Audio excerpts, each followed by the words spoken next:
Dry martini. Oui, monsieur. Wait. 3 measures of Gordon's, 1 of vodka, half a measure of quinoa lily. Shake it over rice, and then add a thin slice of lemon peel.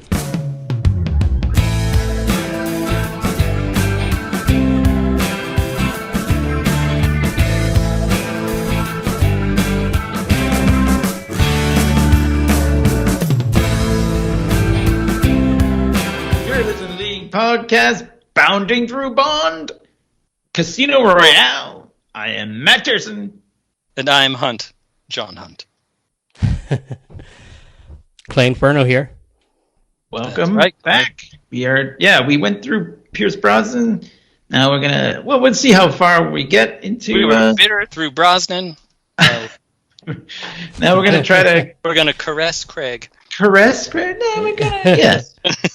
We're gonna see how far we get before the big No Time to Die, which has already been delayed like 5,000 times, and I hope it doesn't get delayed again. Yeah, but you know what? Like, you know how people do with their dumb birthdays? It's just like we can just celebrate the whole Bond month. Celebrate the month. Yeah. You know what I mean? It's like people. I don't feel like people go out to see the movies since they're not going to movies. They're not definitely going out like immediately to see them. Oh, I mean, I Bond am. is an exception for this. I'm going. I've been waiting for this thing forever. I feel like since like March of last year. yeah. Well, I feel And like they already. It was yeah. delayed before that when Danny Right. Boyle left the project or got kicked off. I'm not sure which. Yeah, I don't know what happened. It I was have very a boil curious. size of an apple, and it really hurts. Danny Boyle. Okay, so yeah, hey, I'm planning on seeing opening weekend. I don't know about you. Yes, Yeah, You twos. But definitely. anyway, we're not gonna talk about that one. We're gonna talk about Daniel Craig's first one. Yeah, not his last one, his first one. Yeah, Casino Royale, which is Jeez. my favorite of his for sure. Spoiler the alert. blonde Bond. Also my favorite. The blonde Bond. Yeah, I know. I said it right up front. It's my favorite of his. It's one of my favorite Bond movies. I'm going to say it's between Goldfinger and this one. You know, Wow. I think this one is better. Whoa, yeah. But Goldfinger is like a sentimental favorite, so it's a real tough call for me. Yeah, I hear you. Tough. This is also- I have to do it. I have to say it's a tough call between this and Skyfall for me. Skyfall Really? is also excellent. I also enjoyed that one. Spoiler But alert. I see why. I see why it's your favorite film. No argument here. Oh, you know, I'm going to say Pretty much a tie. Goldfinger is my favorite because it doesn't have a scene with skinless people in it. So there we go. That gives there you Goldfinger go. the edge. You mean him sitting in the chair getting tortured, or you mean? No, I mean where they go to that stupid. Oh, the skinless people. Yeah, like that grossness. I remember when Yeah. we went and saw it, I was like, "Oh, I hate this thing." That's really I- weird. I hate seeing stuff with skinless people with just the muscles. Ugh. Yeah. I went to weird. that exhibit, by the way, when it was in Boston. My whole family went to that, and then my dad was doing very lewd things, like really bad, like so bad that I don't even want to tell you what he did. That Oh. it was like, but it was a thing to like crack me and like my brother-in-law up, and it was the most badass punk rock thing my dad's ever done. It was great because you're not supposed to touch the things, but he touched one of them in a private area. Oh, in his I don't area. know. I'd want to touch any of that. Too. Ugh. From It's what weird. I've heard, because there were two of them. There was like Body Works. I think that's Right. the one in the movie, and then there was a different one. Body Body Works, World. like, apparently got permission to use these bodies after they died, although it has never been Yes. independently verified. The other one used something like dead prisoners from China or something. I was Oh like, my "Ugh." God. This is horrible. Weird. That's horrible. Oh my God. I'm glad they And now didn't there use they that. are, these dead prisoners, kicking a soccer ball and riding a horse without their skin. Playing poker, Well, yeah. like in the film. Like in the film. And so this is like a big reboot. I guess you call it that, right? I mean, this is because James, the very first scene, which I love this scene in the black and white. We see James Bond, first time, new Bond. How long had it been since the last Pierce Brosnan one? Like 7 years, I think. Well, 4. Sorry, I was on pause. Oh. I mean, I was on mute. It was 4 years. Pierce That came was out, Die Another Day came out in 2002? Okay. Yeah, I tried to Pierce- forget that one. he was we just watched it. 53. a bitter man about getting kicked off a Bond. Yeah, they said he looked too... I mean, they said he was too old, but I don't think he looked... No, but they were like, we needed to hit Bond at the beginning of his career, because this was like the origin story. Yeah, I get that. If they had I had read the right some to do this other when thing. GoldenEye came out, they could have done it. But Yeah. I read some other thing where, like, he said that he thought that he was too old. So, I don't know. everybody was just too old at the time. I Too know. old to begin the training. Apparently, Daniel Craig is the first Bond to be born after the series began. Like, Holy moly! yeah. How about that? But I do love the scene. So, like, he's never, he's not a 00 yet. Yeah. I have 2 things I would like to say about this scene. First of all, Please. Hear ye, hear ye. Hear ye, hear ye. First of all, I remember Quentin Tarantino was trying to get the rights to this, and in interviews he was talking about how if he got the rights, he would shoot it as a period piece and shoot it all in black and white. And so when this first scene is done in black and white, I was like, lifting that idea, eh? The second the thing, whole movie was going to be in black and white, or obviously you'd seen no, trailers. I didn't think the whole movie would be in black and white, but I'm pretty sure they must have heard him talk about, because Bond producers are always like, hey, let's take that idea. They're always doing that with their Or movies. they were probably like, maybe like trying to be like, well, maybe we should get Quentin to do them. You know what I mean? He's like one of the top directors, so maybe, probably like came across their desk. Or they had the rights to it. It was a couple of years. It was like 2003-ish or something, where they're like Quentin was trying to get the rights to the book to film it. And the second, this is the last Bond movie I saw with my father, and as you both have met my father, he had a hard time paying attention to things because he would just start talking and like he would like goof on shit, and so he didn't know who Daniel Craig was. So when the dude comes into his office, sits down, and then Daniel Craig is behind him, that surprises him with the gun, my father goes, "Who's he?" That's James Bond, Dad. So that's what I have to say about this scene. That's what I think of. Quentin Tarantino and my dad not so knowing awesome. James Bond. In your father's defense, Daniel Craig hadn't done much. Like, he was sort of an unknown. Yeah, and it wasn't as though my dad was keeping up with all this shit. I like, to him, it was Sean Connery, and that was it. I mean, we did see GoldenEye when it came out on video, and we saw Tomorrow Never Dies in the theater. That was the whole packages on Christmas Day. I think I told that story in our Tomorrow Never Dies thing, where we were like trying to make it look as though we had like a big family. We were taking packages, but we didn't actually have any, and all I had were pizza bags from when I used to work at a pizza delivery thing. So we were like, we carry those in because the neighbors were always looking out the window anytime we walked in and out. So we were like, packages. So that was like the joke on Christmas for 20 years up until my father's passing. Oh. And, but that's a good memory to have for Christmas and James Bond. Absolutely. And so with this one, it's funny to me. Who's he? Who's he? Like, you wouldn't even just assume that's who. Well, he doesn't say his name, but he does say, like, so this guy Dryden had some shady dealings going on the side and whatever, and M sent James Bond to take him out, but he's never killed anyone yet, and so like, Or so he thinks. So he thinks, right? Because he did just kill his contact in the bathroom. But you only see that through flashback. So it's like a weird thing, because this is a flashback and it's in black and white. Then they go to like another flashback. And it's like more high Inception, contrast, man. grainy black and white. Yeah, it's really cool. It's like taken with the reverse selfie camera on the iPhone 4. How grainy it is. And you need But 2 it's great. confirmed kills to be 00 agent. So like that wraps up the 2, and then at the end of the credits, it even like shows it kind of like in real time, like 00 status confirmed, like on the computer.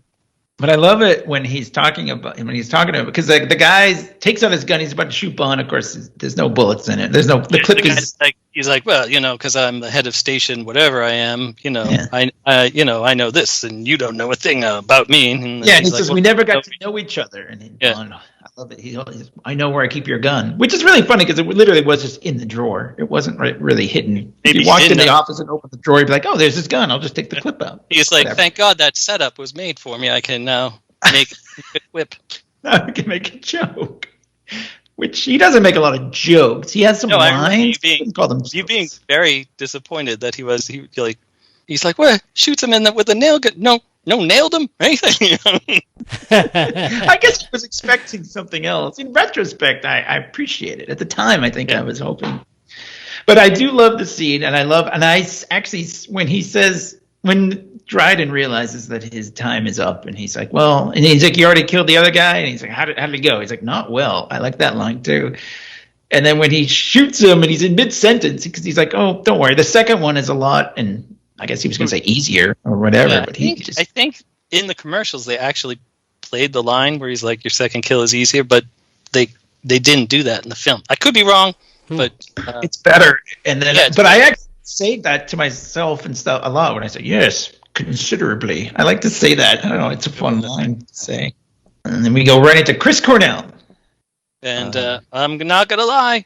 I love this song, too. I love this opening. I mean, it's got a little bit of a Virtua Fighter feel to it.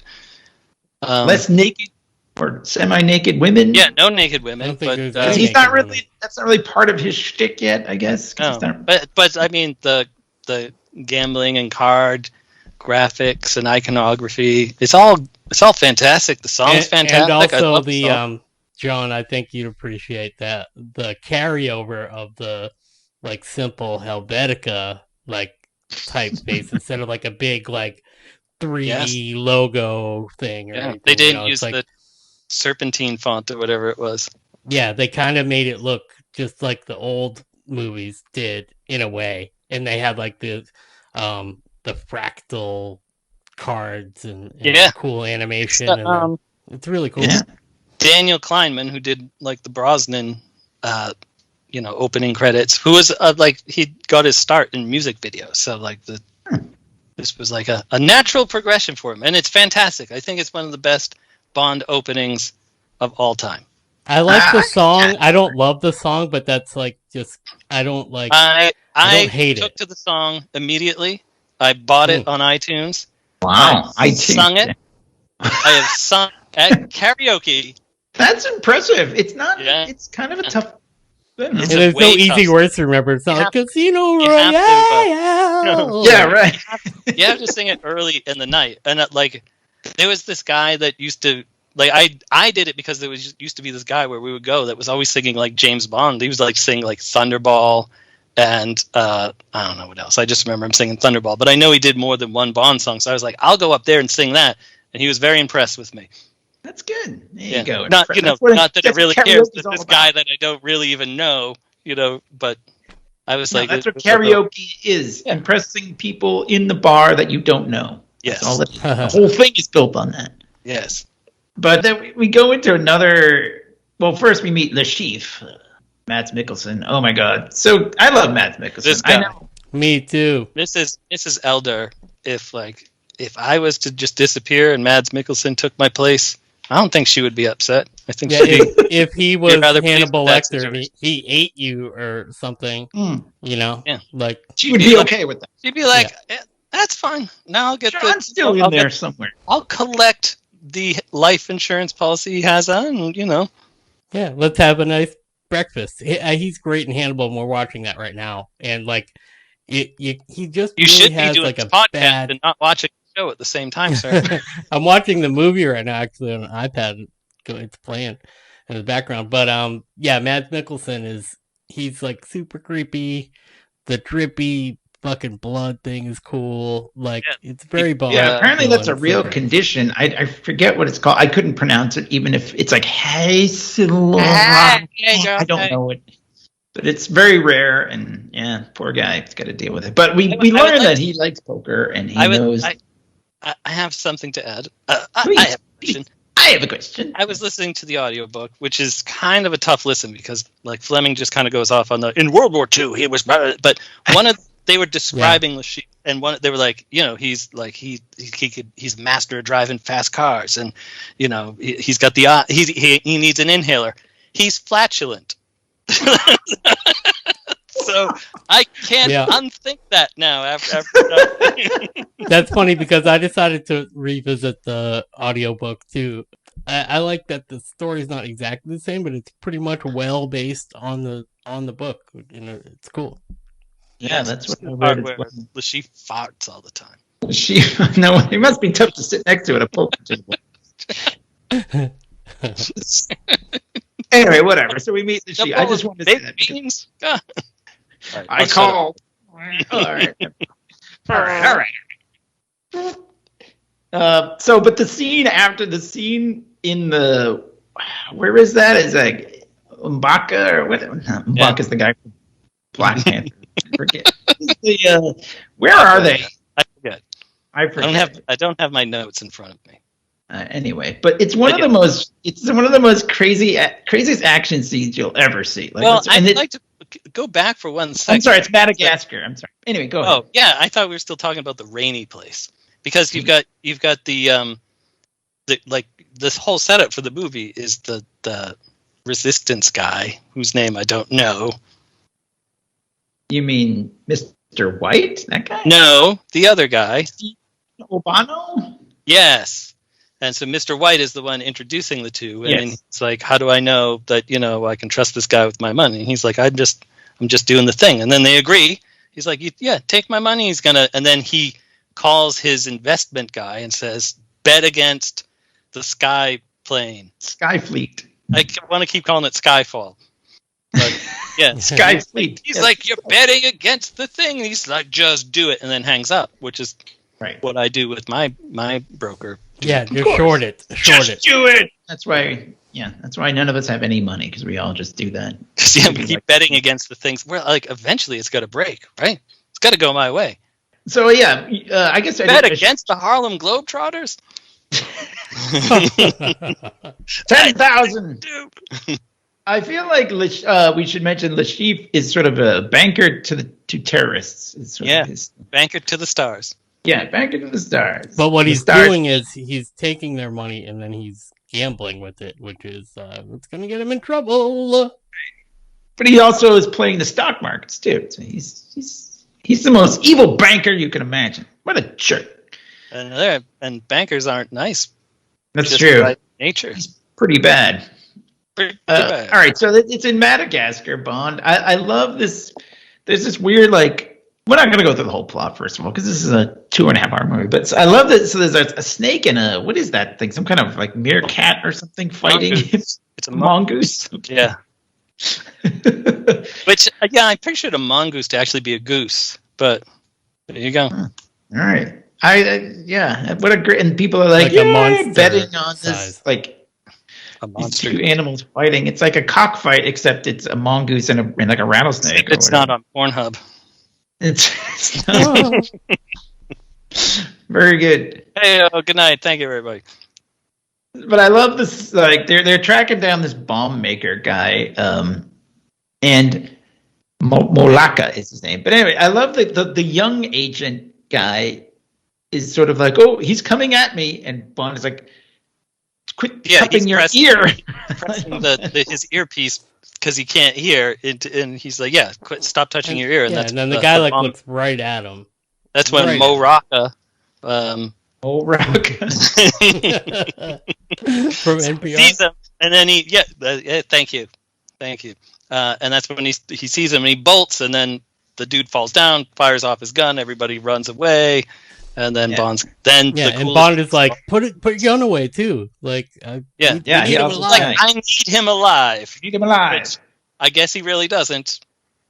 Well, that shows you that time, the situation changed. But this is the most ridiculous thing. I remember when I first saw this with you, John. Yes. That watching this guy. So this guy who's playing Molaka is not an actor. He's been in a couple things since this, but he's just a parkour, and he apparently started this thing called Freerunning. Yeah. So he's just a super athlete, this guy. And God, like I thought that the storyline was going to be some sort of super soldier type thing, like Captain America, because this guy is all over the place. They climb way up on that crane thing. Yeah, it's insane. Apparently, they did that like in one take. Wow. Where they just jumped from the crane down to the building.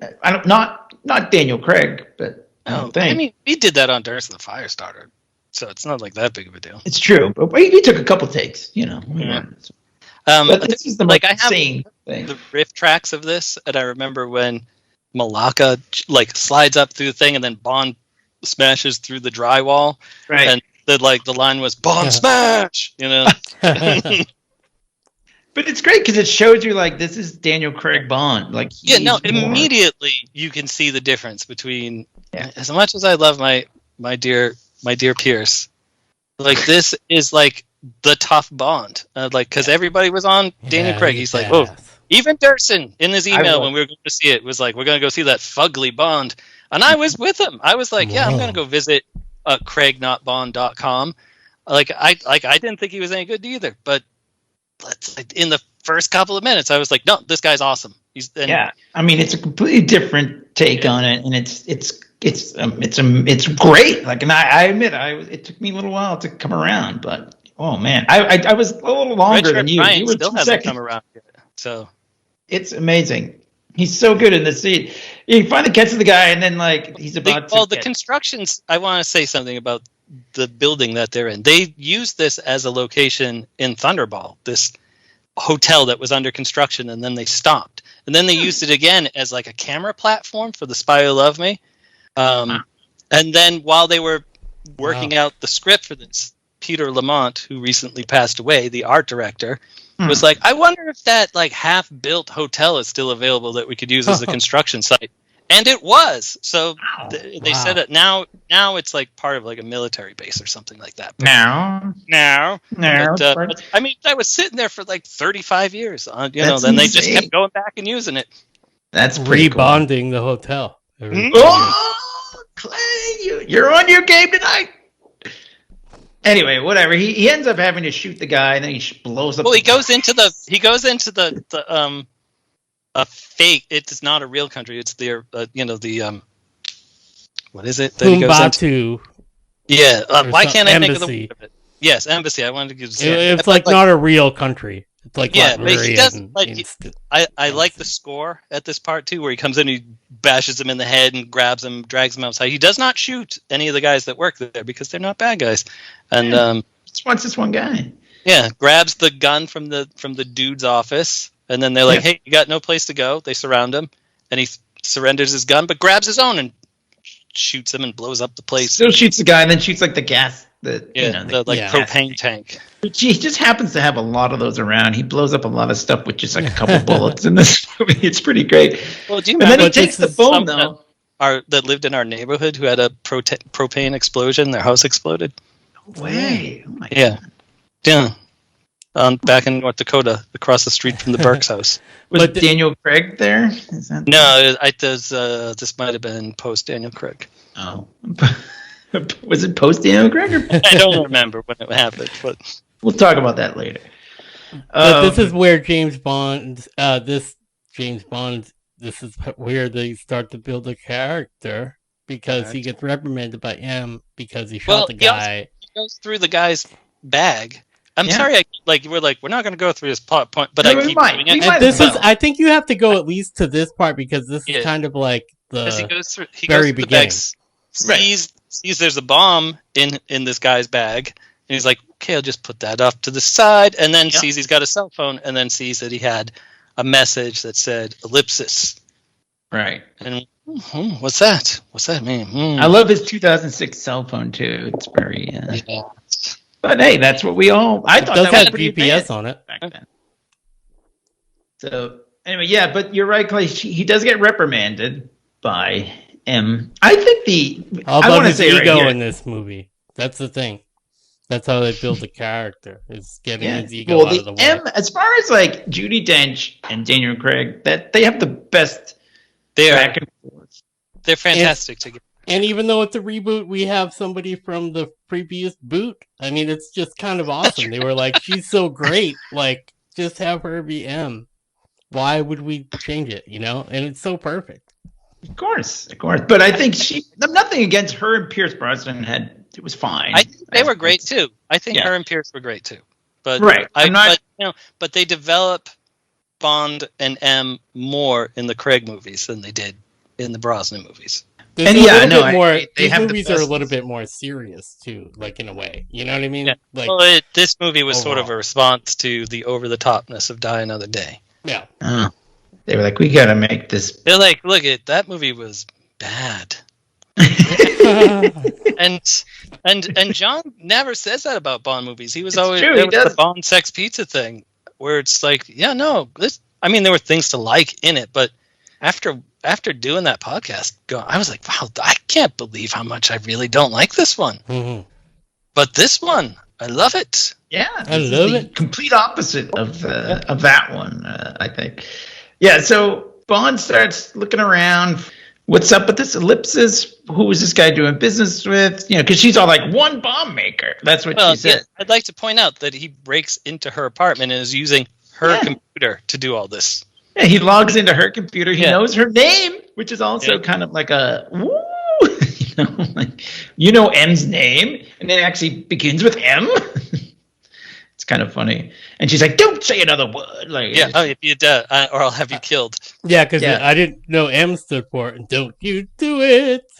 They do actually say, well, like not her, but M's name in other movies. They say it when Ralph Fiennes is M, but even when Bernard Lee, like they call him by his name in The Spy Who Loved Me.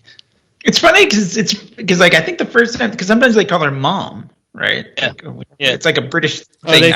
They say ma'am, and it sounds like mum. It's like the respectful. I guess, but I always wonder. I'm like, wait, are they saying? What are they saying? Are they saying her name? Ma'am. What are they saying? I think you're right. But it sounds like mom. Albert Finney keeps calling her Emma in Skyfall because he's like, here, this is Bond introduces, this is M, so he's figuring it's short for Emma. So he's like, come on, Emma, let's go out here now. But that's for a future podcast. So Bond leaves the laptop just open enough so that M can see that he's onto something when she's like, get out of here. Yeah. Come on. You people should be kissing our balls. You fucking people. So yeah. You are the ball lickers. So he goes down to Miami, right? But no, he goes to the Bahamas. Oh, I'm sorry, the Bahamas. But in between these scenes, we see Le Chiffre playing poker on his boat, and then that's when they find out that the bomb, Mo Rocca, was killed, and he's like, kick everybody off the boat, or like get 10 minutes to leave, or we throw him off. The Asian woman playing poker in that scene, who will also be at Casino Royale, is the same Asian woman from You Only Live Twice in the pre-credit sequence that presses the bed that Connery's in that flips up, and then the guys come running in and they shoot him in the back. Wow. So the same lady. How about that? There'll be one more cameo from a Connery Bond coming. All right. We'll wait till we get there. So Bond heads down to Nassau and gets in his awesome like Ford Escort or whatever the fuck it is. It's like the total not James Bond car. Yeah. When I used to have the Lincoln Continental, Guitar Boy used to refer to it as the James Bond car because that's what Timothy Dalton drove in License to Kill. Oh, that Guitar Boy knew his cars, I guess. Yeah, I'll tell you what. So I like this. So he gets the Aston Martin is basically the thing that I took out of this. Like he wins it in the poker game, which is awesome. Like he gets down there and is like, because he was able to through the phone plug the chip into the computer and figure out exactly in the parking lot where the guy sent a text from that said ellipsis. From, yeah. I mean, I don't know. Whatever. I don't even know if you could do that with today technology, but I'm willing to go with it. Sure. Time before smartphones, like just before smartphones. Just before. Right. And in the poker game where he wins the Aston Martin against the guy with the weird hair whose name I can't remember. Alex Dimitrios. Yes. And his sexy lady friend who was on the horse when Daniel Craig does the come out of the water looking all like Ursula Andress. All right. Here for No, lunch. This is an hour late. I have a question.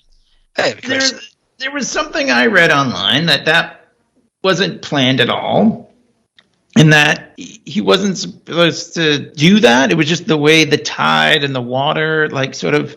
He wasn't supposed to. He was supposed to just be floating and watching her, but because of I don't know if this is true, and this could be, not, it's the internet, so whatever. But like, supposedly he wasn't supposed to get out of the water because he's only in like ankle deep water, right? It's kind of weird. So it's something. Maybe there was like a sandbar or something. But I mean, he comes out looking like Ursula Andrews and like Halle Berry. Like they kind of do send us the whole thing, except topless. Well, yeah. You can see he's 20 pounds of muscle that he apparently added. That was the thing that turned everybody around. Paparazzi pictures of him coming out of the water all hunky. Everybody's like, they're like, Hunky Bond. This guy's awesome. He's not lame like we were all saying before. He is ripped. I mean, he looks. I remember I was living with your sister at the time, John, and she was like, "Oh my!" She didn't say that exactly, but she was impressed. Yeah, but. I know how it is. I used to be awesome too. When I came out of the water, people would do that. Girls at the gym would tell me I was awesome. Right. That's where we got the awesome. Yeah. But in all seriousness, Daniel Craig looks awesome, and he has been awesome. He packed it on for this. He wasn't like a fat, like lumpy guy before that. I mean, if you've seen pictures of him before that, he was still pretty toned. But he was a semi-professional rugby player, apparently. Yeah. Rugby's not a real sport, so that's not true. Okay. It's not a real sport. Anyway, he looks good. He comes out. Yeah, he's in his Speedo. He looks at the lady on the horse. Speedo. It's just a short. I know. Just shorts. Short shorts. The one that Thurston is imagining is just a little bit smaller than the one that's on screen. Maybe. Yeah. It's okay. It's okay. There's no judgments here.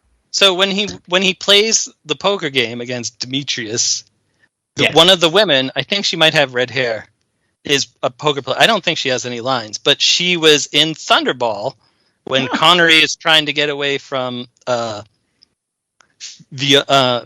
Volpe, and it's like in this parade sequence, and so then he starts dancing with this woman. She's like, "Oh my God, you're mad!" And then the bad guy lady, Volpe, was like holding the gun to him, like to his back, and she's like, "May I cut in?" And then the woman's like, "You didn't tell me your wife was here." So it's the same woman from that scene. How about that? Like another poker. Bond cameo. Yeah. Bond girl cameo, I guess. I have a total useless fact that's totally James Bond nerd stuff. Some knowledge on it. Key Ranks is 53, and this book was published in 1953. And it was 53 years after the book was published that this movie came out, too. So I like that. Like a reason for that. That's like the 42 of James Bond is 50. Exactly, 53.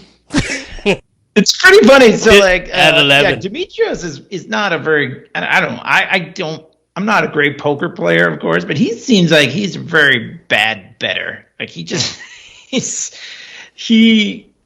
trying to bet everything. He goes all in, and he wants to write a check. The dealer's like, only what's on the table. Table yeah, right. No dice. But and he's like, okay, my car keys are on the table. He's losing big. Give him a chance to win his money back. I love that line. Please give him a chance to win his money back. Because Bond is obviously just like this fucking guy. He's nothing. For a very short time, I knew how to play poker. Me and Mrs. Elder knew how to play poker. We had a friend that was big into like sports kind of like competition stuff. He was like awesome at bowling and awesome at poker and awesome at pool. All the thing. I was like, come on, let's go play a real sport. I'll show you that I'm actually good at something. So we did. We went and played like some sort of, not really a poker tournament, but it kind of was. And like I had to go first. I was like, oh, really? I don't know what I'm doing. Somehow I managed to get through it like kind of okayish. But Mrs. Elder was like right there to the end. It was her and this other guy, and eventually she lost. But the guy was like, don't ever learn how to bet because, oh my God. He was very impressed with her poker playing skills. That's nice. I mean, I bet she has a good face, like a good poker face. I mean, but she doesn't play her. Not like Lashif, who has a tell. So he's like scratching his eye. No wonder it's bleeding. Anyway, but it's funny. And my favorite line of this whole thing is when he wins Bond wins, and he wins the car, and he says, "Oh, and the valet ticket." That's my favorite. I mean, that is such an amazing fuck you to It's kind of like a Curb Your Enthusiasm almost. It is. It's such a great thing because he lost his car, and Bond doesn't. He's like, "Well, I can't get the car out of the lot without the valet ticket." So there you go. I mean, it's brilliant. It's so good. That actually did make me like Daniel Craig like 10 times more than anything else that had happened so far. So good. So good. And then he fucks his wife. Yeah. She is gorgeous. She's very, very pretty. Yes. What's her? I forget her name now. I had it down here. It's gone. Lady Sexy, I think. Lady Sexy is apparently her name. Yes. Whenever I see Demetrius, I just am like, oh, it's the Harpo Marx guy. He's really ugly. I have to say. I don't say that about he married up people, but yeah. Katerina Marino is her name. But that dress she is wearing. Hubba. Yeah. Unfortunately, like most women in James Bond movies, she doesn't last very long. Well, we'll get to that part. Okay. Because then, he goes to get his Aston Martin, and she's about to get in it, and she's like, and then he gets in it, and she's like, oh, I'm so upset. He's like, come on back to my place. She's like, is it far? He's like, no. And then they just drive around the circle and go right back into the place. So here's the part that I don't quite get, right? So they're making out on the floor of his place, and she's talking about, oh, why do I always fall for bad men and all this, whatever. And he's going to be out. He's not going to be around all night. So, okay, they got that. And he orders room service, right? And he orders for one. Does that mean I'm just going to give her those oysters and I'm out of here? Or no, he's getting it for her so he can go to Miami. That's what I'm saying. Is that what happened? Yeah. That's what happened. Huh. So he's out. Yeah. No, that's Mrs. This is one of Mrs. Elder's favorite scenes to quote. She quotes this movie. She loves this movie. And nice. Yeah, she's like, no, for one. She while we're watching it was quoting it. So he did have sex with her, though, right? No, they never got. He never got around to it. He bought a room service and just got out of there. It was his room. It's his room. So he called in the room service. I know, but he still paid. Whatever. He just $1,000. It's a business expense. It's on his business. And he doesn't want to. He wants to go take care of this fucking guy, but he doesn't want to be like, I'm a jerk. And he's like different kind of bond. He's like, I'm blowing you off, but here's some champagne, to. But I mean, caviar and beluga caviar. You're making a bigger deal out of it than it is. That the joke is that he's like, this Bond is different. He's gonna go get the guy instead of fuck the lady. Roger Moore would have been like, well. I love But right. Roger Moore definitely would have just been like, why don't you come in too? A woman. All three of us will have some caviar, if you know what I mean. All right. I was just making sure that I got that right. That I understood what happened there. It wasn't that I see why you were confused because it took me a minute when I first watched it. Yeah. In fact, I have a very similar outfit to what he wears in this scene. And when I first tried it on, Mrs. Elder was like, well, you're looking real good. And she came over and gave me a big hug and kiss. And I was like, what makes your husband a bad man? And then the rest is private. I cannot talk about that on a podcast. Wow. Say no more. How many caviars did you get delivered that night? And then Durson called and said, I'm around to go golfing. Let's go. I'll meet you at the driving range. So I was like, yeah, caviar for one. Bye. Yeah, for one. No, for one. He does say it in that kind of me. He's like, yeah, because he's like, what? No, for one. Yeah. I guess you're right. If you look at it that way, he's not just going to screw her just to screw her because he can, because he's trying to get to. Because she even says, I think you want to sleep with me just to get to my husband. Yeah. And this Bond is honest. He said yes. He's like, so, yeah, but I mean, it doesn't hurt that you're smoking gorgeous.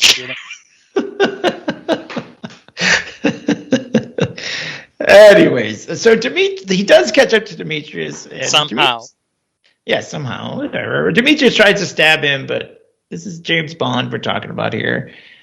And yeah, this is when they go to the skinless people exhibit. Right. I was just going to bring that up. Yes, the skinless people. And then Bond stabs him instead. And I love the little. Well, doesn't he leave like a little thing on the poker chips or something of skinless people playing cards? Yeah, I think that's the thing that says 53. Is it's it? Like, it's a code check. It's a code check for the bag with the stuff in it, the money or the bomb. What is it? Well, there is a bomb involved. Yeah. You're right. There is a bomb that he brings with him to the naked bodies exhibit code check, and he gets the thing and says 53. That's where the 53 was. That 53, you're right. It's like 42. It just keeps coming back. Crazy. But that's the end of Demetrius. It's just unfortunately, but unfortunately, who cares? Unfortunately, who cares? Why care? Like I said, but there's another guy that Demetrius was supposed to be meeting up with, and he looks like they look like they could be related. Yeah. He reminds me of the guy that played the polka dot dude in. Oh yeah. Suicide Squad? And also he was like the guy that was going to kill Commissioner Gordon in The Dark Knight. The Suicide Squad dude and the guy those are the same guy. Yeah, that's what I'm saying. Yeah. Right. Okay.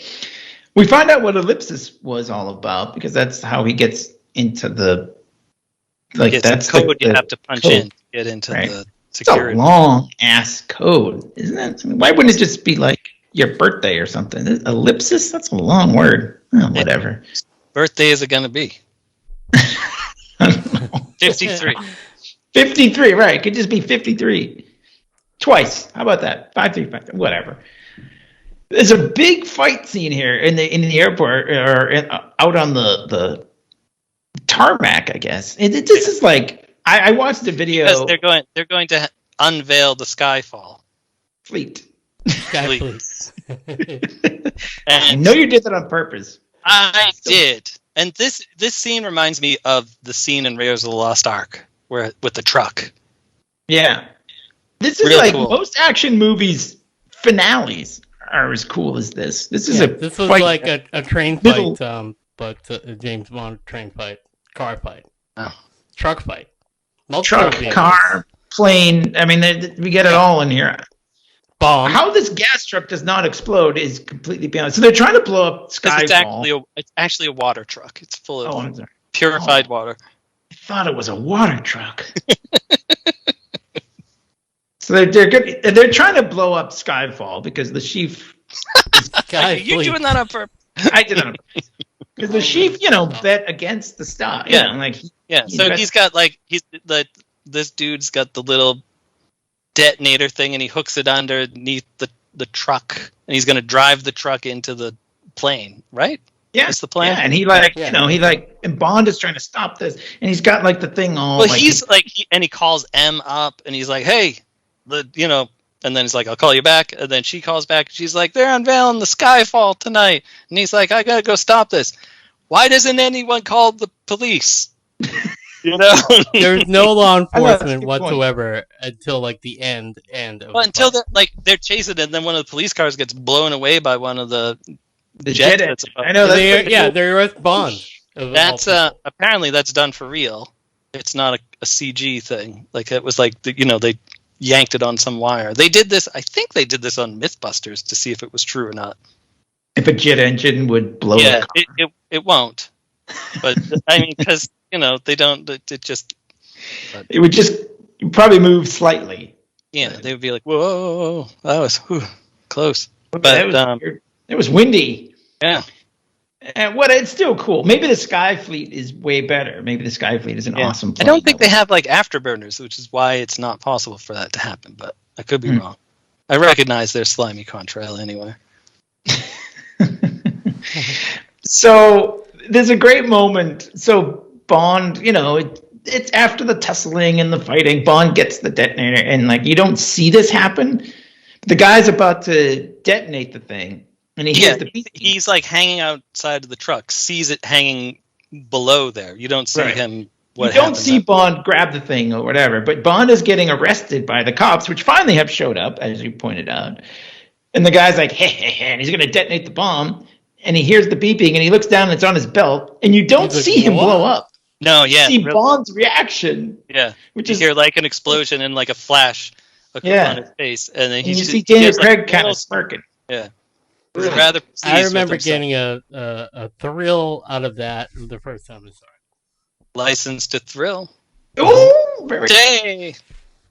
So all this is happening. Now we actually kind of finally get into the story of the movie. Yeah, this is like 4 hours into it. All of that was preamble. This is crazy. Like, that's all build up. The plane is taking off, and it's about the hour mark, 55 minutes. Too bad not 53. Yeah, it should have been 53, right? Come on. Yeah. So we find out Le Chiffre is going to try to win his money back because he just took a bath on that Skyfleet thing. Yeah. And he's going to enter this poker tournament. Yeah, he started a high-stakes poker tournament, a Casino Royale with cheese. Yeah. With cheese. When I was looking back on this movie, like, thinking about it, I thought that all the poker scenes were all on the same, like, resort in Jamaica or whatever, but I come to realize after watching it recently, it's like 3 different locations where there's gambling in all of them. Yeah, this is Montenegro now, where they go and bond. They get bonded. The 2 places. There was the Bahamas. Right. The other place. And wherever at the Works place. Jim's place. I don't know. Yeah, I think it's just 2 places, right? Two places? Yeah. Oh, so yeah, I guess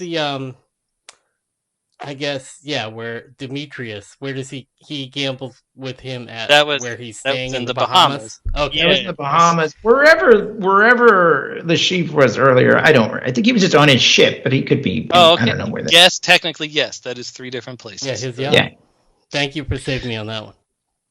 No prize. There are no prizes in the mail. Durson should get it. I'll send it to Durson. No, I didn't. All right. So they want to capture the Chief. Well, first they want him to lose all his money, which is not because he's supplying all these terrorists. Which is really. Then we meet Vesper Lind, Eva Green, who of course no accountant could just be like a frumpy old lady. You have if they work for MI6, then they gotta be hot. I wish I could remember what it says on her business card. It's like Action Force, accountant team. It's something like totally ridiculous. I'm like, I gotta get that on a business card myself.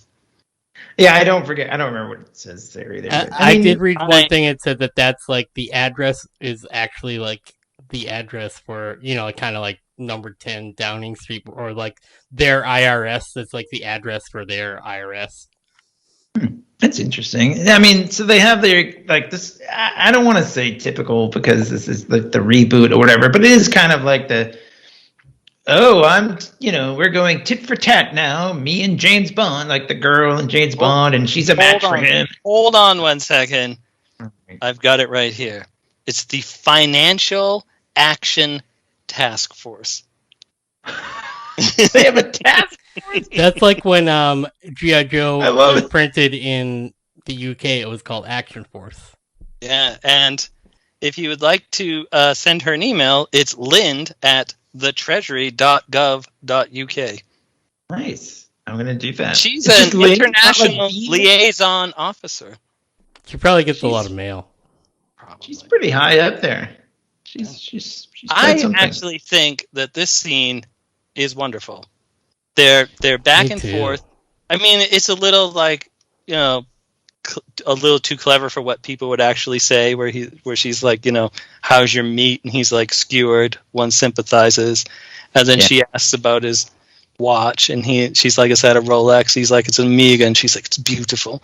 And they're feeling each other out here, where he's telling her poker isn't a game of chance. It's figuring, it's reading your opponent. And she's like, well, read me. He's like, you dress masculine, and it causes. He does kind of like the Sherlock on her. Yeah. And then she does it back. And she's Right. right about everything. She's like, you're an orphan, and you went to the way you wear your suit with such disdain. It says that you were there under someone else's dollar. You didn't come up in money. You didn't. Yeah, you didn't come from money. She says, I think, right? Which we'll learn in the Spectre.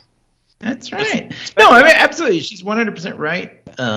And it's great, but it is a lot of that, like, women and James Bond and women, and they all. I mean, it's fine. It's a great scene. It's great. I think it's a great scene. Acted. I won't poke any holes in it. Then never mind. I think that was another like sort of realization I had, like when I first watched this movie. I thought that dialogue was like really quick and snappy. Now I've seen that scene like a million times, and you can quote it. Very, it's sort of Aaron Sorkin, it's sort of Kevin Smith, it's sort of Quentin Tarantino. It's not natural. It's movie dialogue that's snappy. Sure, yeah, but right, and it's like, you're the money and every penny. It was like I do like was quick. That. Yeah, it was very cool. I'm the money. I do like that line. Every penny, which is like money penny. We don't have a money penny in this movie, but she's basically money penny. She's like This is a prequel. So.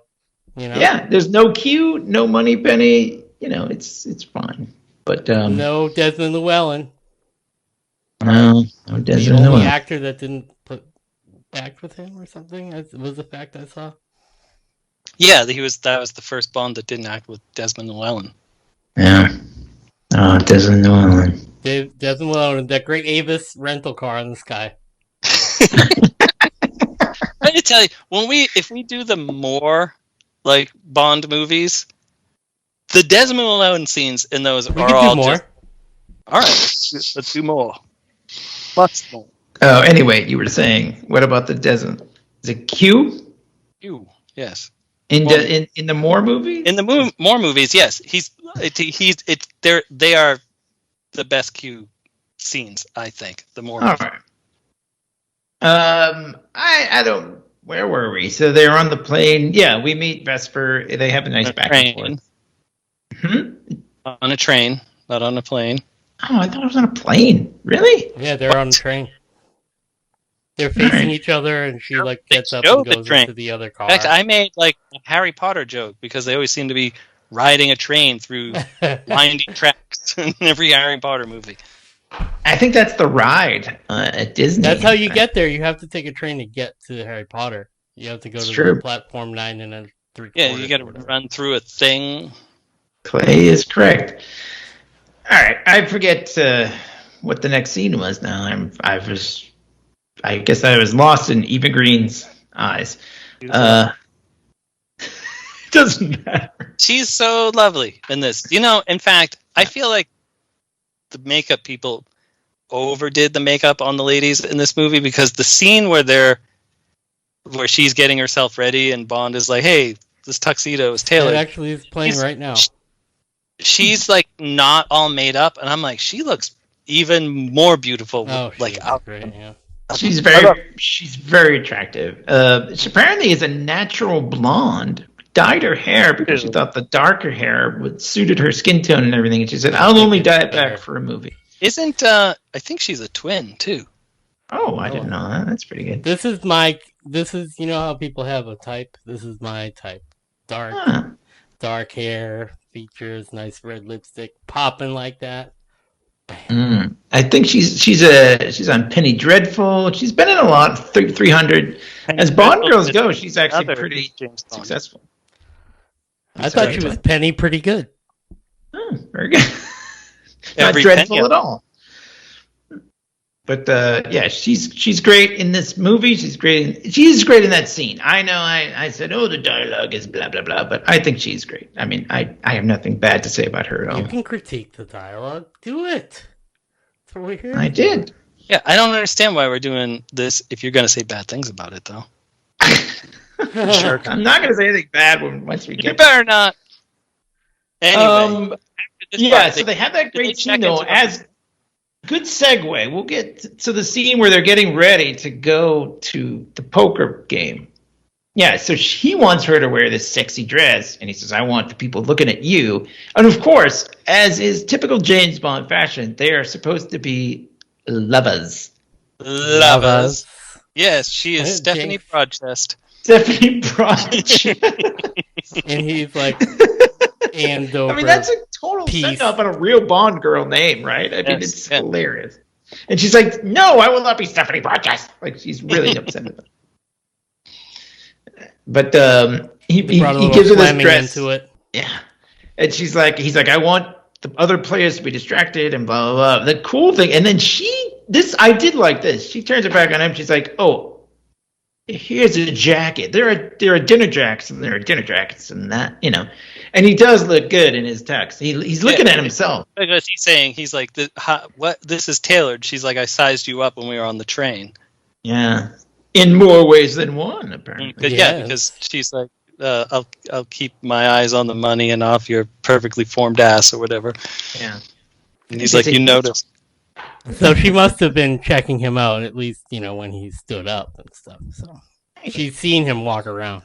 That wasn't just the first time she saw it. I think every time that I could be wrong, but I think he stands up all the time. That when she comes into a room and leaves, he usually stands That's what a proper English gentleman would do. You're right. Yeah, I like that. What a guy. It's a Brioni, if anyone's interested. I'm not going to say anything for anything, but I might own a Brioni you are going to say suit. something. I may in fact own a Brioni suit due to James Bond. I may in fact own a Tom Ford design suit as well, but we'll get into that in the next.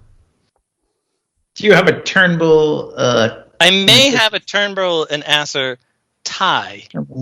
Yeah. I may have 2 Brioni shirts. Okay. I may be a fucking studly motherfucker. You're trying to be. You guys are making me feel I hungry may for be like Daniel a Craig. like a baroni and cheese sandwich. So, Brioni.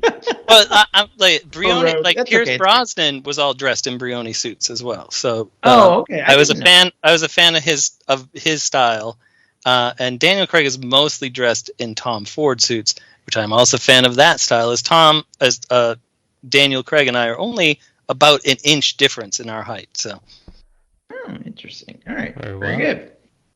But I do like that bit. I mean, the bit on the train, whatever. That's like James Bond stuff. But this stuff, when they're, like you said, when they're getting ready and he's got a sexy dress for her and she's got a nice suit for him, and that's what, I like that. I like a lot. It's very good. That's definitely a switcheroo. Yeah, when you first saw that, you're exactly. like, wow.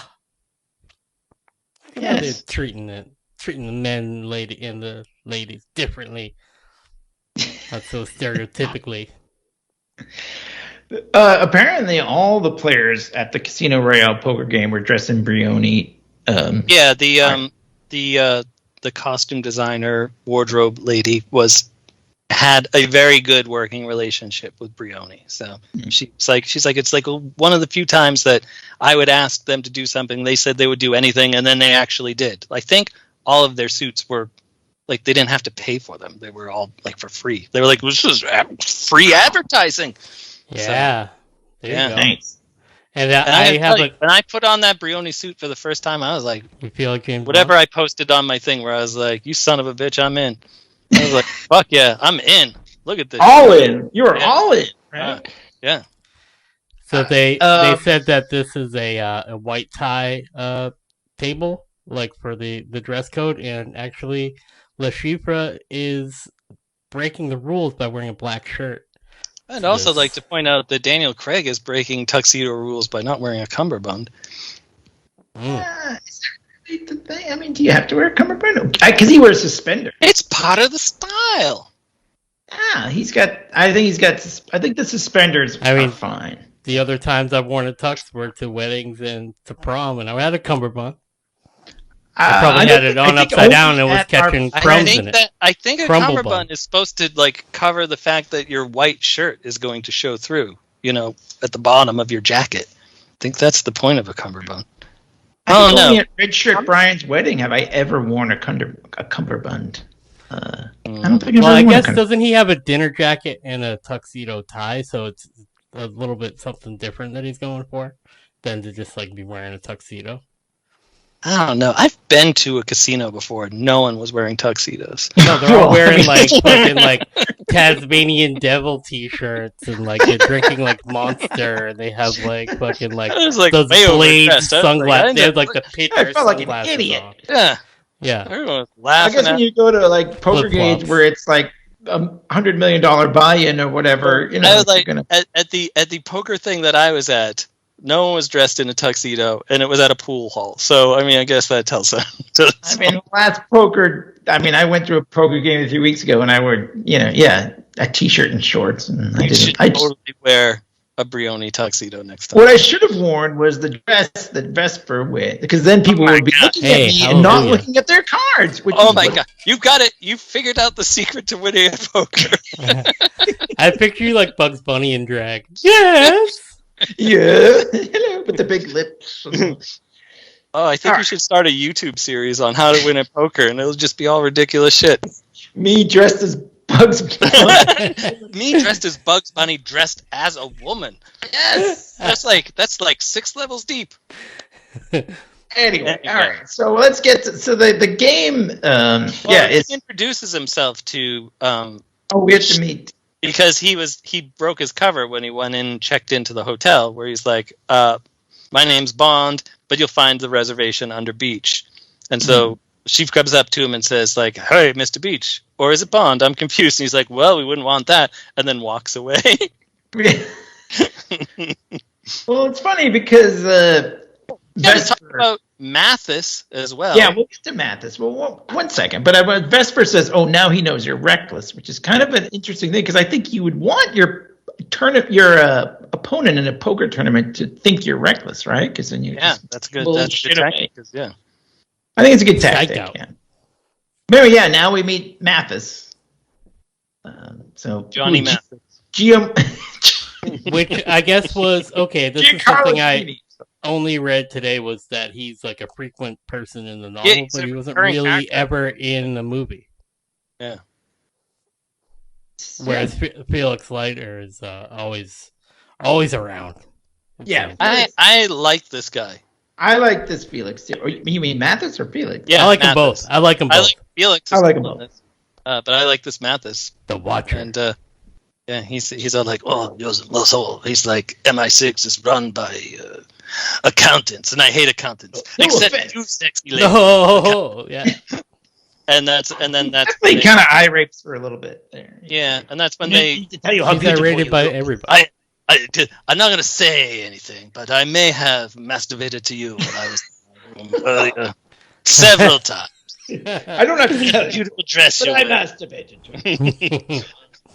He's like the kind of guy that would like brush up against her, like his dick up against her when she was walking into the room. He'd be like, "Oh, sorry," Sorry. But he'd have like an erection, Yeah. He's totally creepy. I hate this guy. What are we talking about? You said we both just said we loved him.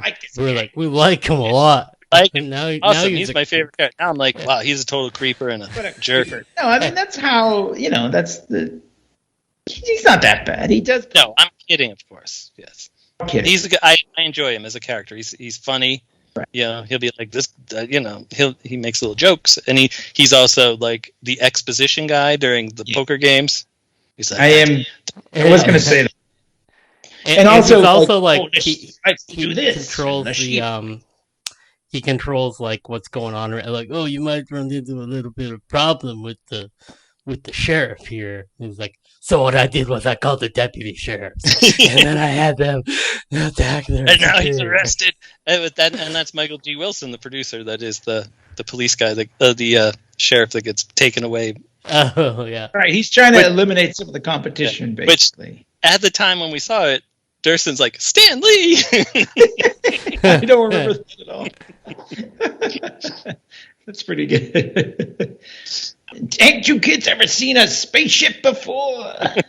Hey, it's me, Stan Lee. I'm getting arrested. I like the poker game, though, is important for many reasons. For the first poker hand, I guess. It's the movie. Well, it's the movie. But I mean, we get we meet Felix, like you said. Yeah, we meet him. We don't really meet him, but I mean, he's playing, and I like. You don't know that he's CIA yet. Right, you don't know who he is, but we know it's Jeffrey Wright, who is like, he seems like he's got something going on here. But I love Vesper walks in, in her sexy dress, and she's supposed to enter where all the players can see her, but she's totally playing for Bond, and he's like, I thought you were supposed to enter where everyone could see you, and she's like, oh, was I? And all that. So he's the only one who's distracted. Yeah. You know what I mean? Like, it's pretty funny. He's like, look, I'm not saying nothing for nothing, but I'm totally masturbating to you under the poker table right now. And he's like, what was the bet? 100,000? Like, they're betting $100,000, and he's just like, oh, that lady's hot. You know, like, it's just, of course, it's not funny. That's not going to give away your cover if you're like getting all like, bah! With the lady you're supposed to be with. Yeah. And he does lose the hand, but it's interesting. So if you knew poker, which you said you did. I mean, it's interesting because he does only win the hand on that last card. So the chief is obviously bluffing because he does nothing. He has like a 7 and a 2 or something like that, right? It's easily the worst poker hand you can get, or one of the worst poker. I don't know. There is categorically a worst poker hand, but I don't know what they are. When they just give you the instructions and you turn it over, and you're like, Joker? What the heck is this? Yeah, but he's got a very bad hand, and only on the last card does he get the full house, right? Or whatever it is. Yeah, I don't remember what it is. I don't remember exactly what it is. But yeah, then Vesper is like annoyed that he lost. And he's like, I didn't because I learned his tell. And he only won that on like the last hand there, so. Right. He said he had a 23% chance, which I really like that because earlier on in the movie, the chief had said something like, you have 17% chance of winning or something like that. Like, he kind of told background is that he's an accountant and he's like a super mind with math. He does really that's why he's good at poker, is because he can figure out all this stuff. And his tell is he is flatulent. Right. When he's got bad hand, he starts smiling. That's a pretty bad tell. I would think that if it was like, I think it's just pretty bad in general, but what a weird thing to put in Somehow there. Somehow he manages to win poker. Everybody's like, I fold, and they just run. Somebody eating eggs? All right, give me a martini with one of those pickled eggs in it. I don't know what you call the guy that is like in charge, but he's got the little mustache and like the spiky hair. Like pit boss kind of thing. Yeah, but like Bruce Campbell would play him if this was a Sam Raimi movie. Oh, totally right. He has no role except to say, "Okay, we're gonna play, and now we're gonna stop for a little while." And the Swiss banker who's actually like German, who was like, "Oh, hello."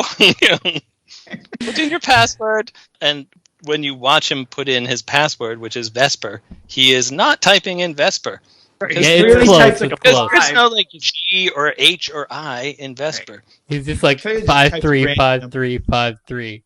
Yeah, but yeah, the Swiss banker is sort of like, he's almost like Kenneth on 30 Rock. You could just like picture like, hey y'all, all these like characters, like you could just like make a perfect little Mad Magazine parody in your head of like all the different how crazy people are. Let's review that next. Yeah, we'll do Mad Magazine parody. The cool thing though is he orders a drink, but he doesn't. At first, he just says a vodka martini, and then he says, "Wait, 3." I can't even remember what it is, but he tells about whatever it is. It's verbatim from the novel, but apparently one of the ingredients is not it's not around now. It like changed in the 80s. So it like you really couldn't make that the exact way he's saying to make it. It's that one of the ingredients has changed since then. And I think that the orange rind or the lemon rind is, I think that's like new to like spice it up so they can market like martinis and vodka to whatever brand is that they're promoting in this. Yeah. You know?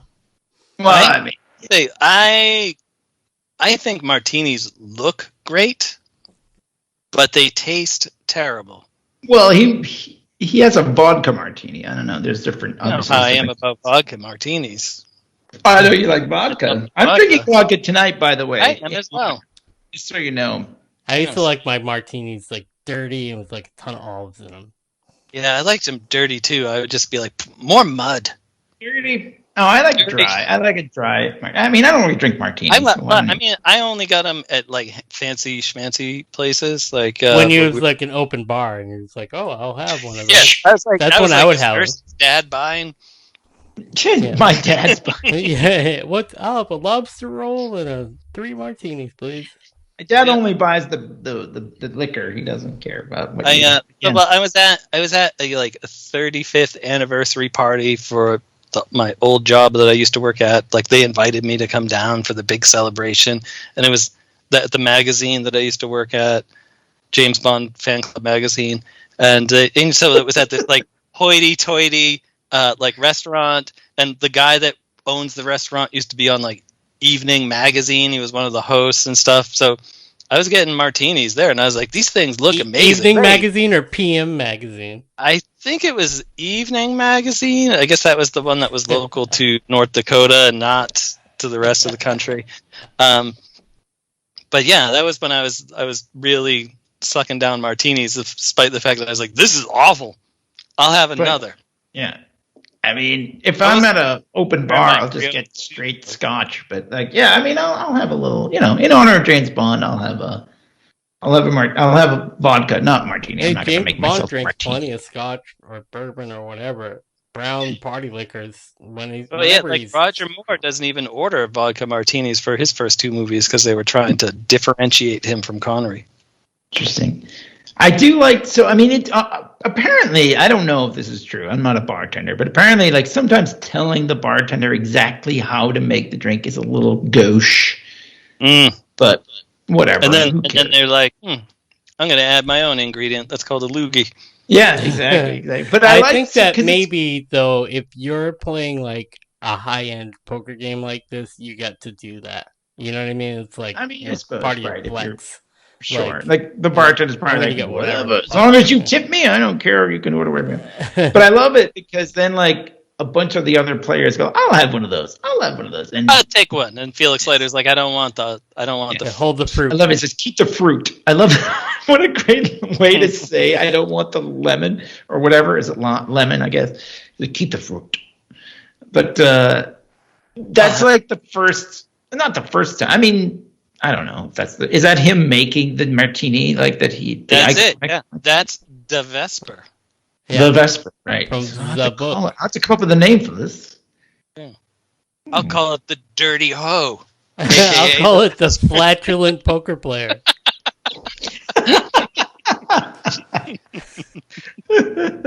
I'll call it the Stinky Bloody Eye.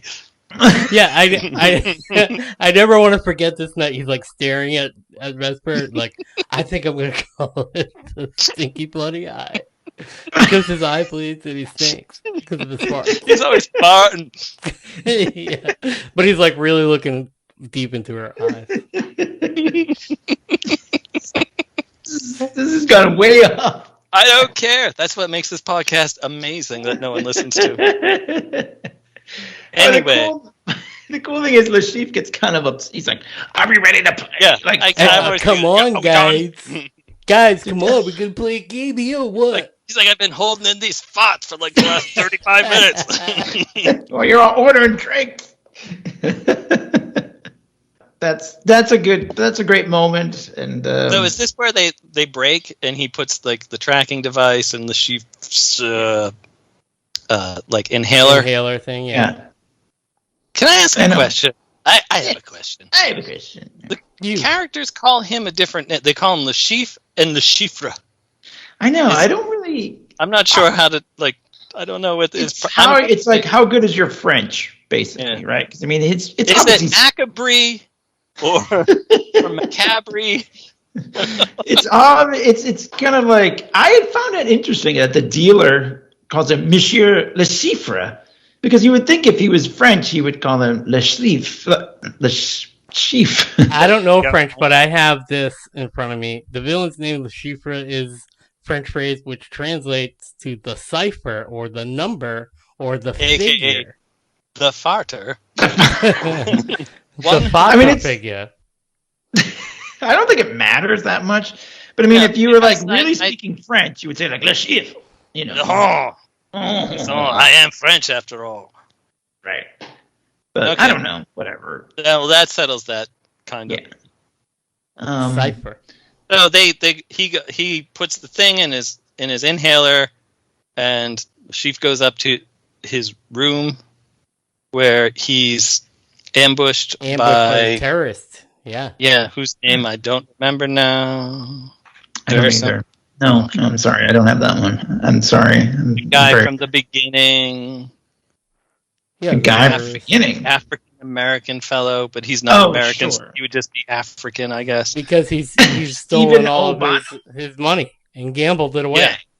Yeah. So he's like, oh, and he's got his henchman dude with him, and like they've got his girlfriend at like knife point or gun point or whatever, and he's like, I'm going to cut off your hand, but since you need that to play, I'll cut off hers. And he's going to go cut it, and then he stops, and he does, and Sheep doesn't say anything. He's like, you need a better boyfriend, because that guy didn't even say anything. And meanwhile, Bond and Vesper, for some reason, are going up to the... I don't know what they're doing. They're going upstairs to listen, I guess. But did they use the tracker? He's got the bug. Yeah, but I'm saying he's got the bug, but couldn't he listen? Is it like you need to be like 5 feet away or something, or what? Yeah, I don't know. That's just cinematic, sort of like, well, let's get this, I don't know. But anyway, the guys walk out, and he like she tries to get on the elevator, but it closes, so he's like, oh, and so they pretend to be like sexy people in the making out. Yeah, and then the bad guy sees that Bond's got the earpiece and can hear the girlfriend crying from the Sheep's room. And it's a good touch. I like that. I didn't pick up on that until I had seen it a few times. I just watched that like for the 5th time, like because I watched it a couple times in the last like week or so, and I was just listening to it on the headphones, and I didn't notice that was her screaming in his earpiece. He must have you almost think like, well, it's James Bond. Of course, he's going to fight the bad guys, but like, why? They shoot at him, and then they have this awesome fight in the stairwell, and that's almost as good as a train fight. Yeah, it's kind of like a Daredevil type fight. Yes. Yeah. And he takes the 2 bad guys out, and Vesper is. She helps in some way. She knocks the gun out of his hand, and but she's not. This is the first time she's seen a person get killed in front of her face, and she is. I remember the first time I saw a person get killed. Yeah, did you have a guy sit with you in the shower? That was? Yeah, it was you. Oh, I know. That was a good time. It was when I licked your hand. And I was like, wow, this is awkward, huh? And you're like, yeah. And Sasha needs to come in here and use the toilet. That guy was gross. The scene in the shower, though, that was Daniel Craig's idea to not have her be in her underwear, as was in the script. Because he was like, if you were like really running away from somebody, you might just run into the shower and turn the water on. I think it could go either way, actually. I think that if you were like, if you have blood on you or something, you'd probably take your clothes off. But I saw Ace Ventura, Pet Detective, and when he wanted to get clean. Wow, I wish my brain wasn't such Swiss cheese. I could remember what you were talking about.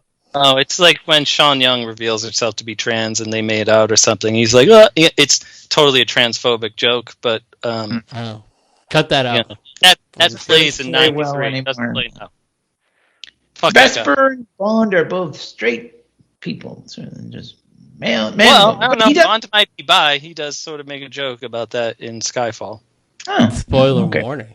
Well, go in the future and listen to our Skyfall episode. Yeah, they'll all be available. Yeah, for streaming. But that's a nice moment. It's a nice moment ruined by the finger sucking. I'm just sort of like, that's weird. All right, look at.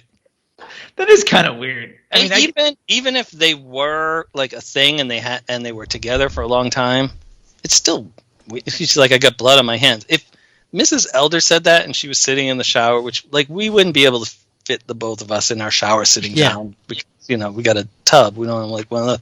But if she was like, I got blood on my hands, I wouldn't suck her fingers. I would be like, here's some soap. I'll wash your hands or something. Sure. I don't know. I mean, whatever. It's a Get some movie. hydrogen peroxide on that. It's not as cool. It's not as hot. If you, I was like, I've got Hydrogen hand peroxide sanitizer. bubbling on our fingers isn't quite as hot as Licky Lick.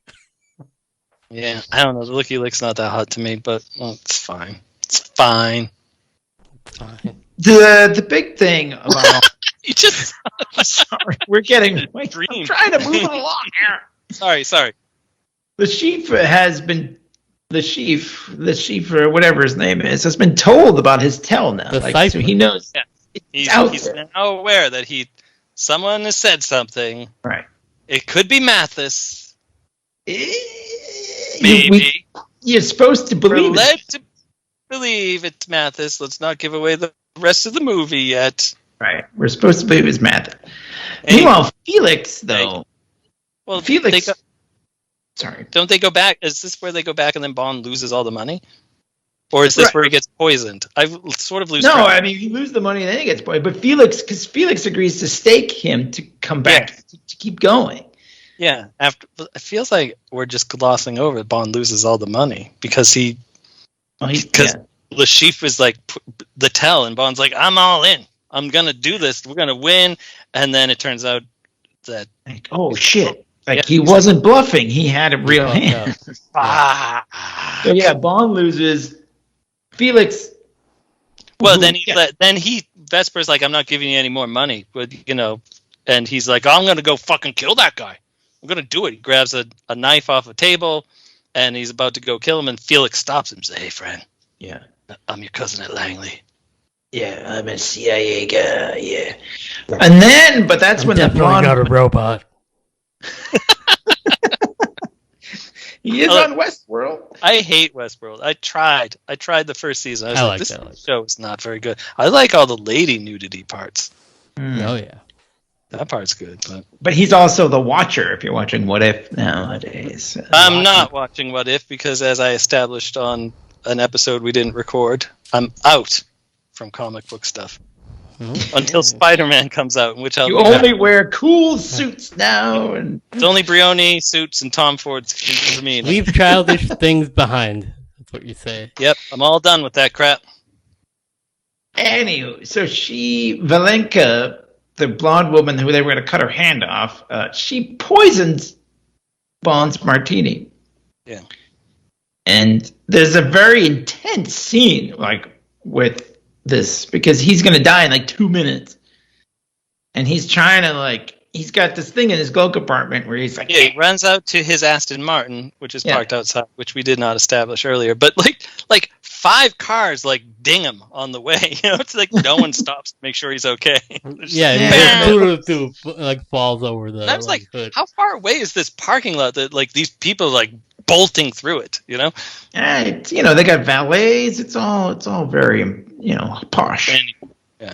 Anyway, so he's trying to so he opens up the secret glove compartment, and there's a defibrillator, and he hooks it up to himself, and he puts an EpiPen, or he does something that alerts them to he's going into cardiac arrest. But he's MI6. Part of the thing is unplugged, right? Like the little thing. Yeah, I was getting to that part. Where he's talking to the people back at MI6, and they're like, here's what you do. You put the EpiPen thing, you're only going to have this.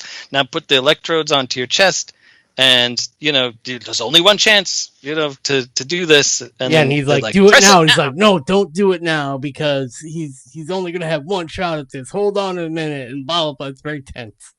Yes. It is very intense. And they're like, press the button!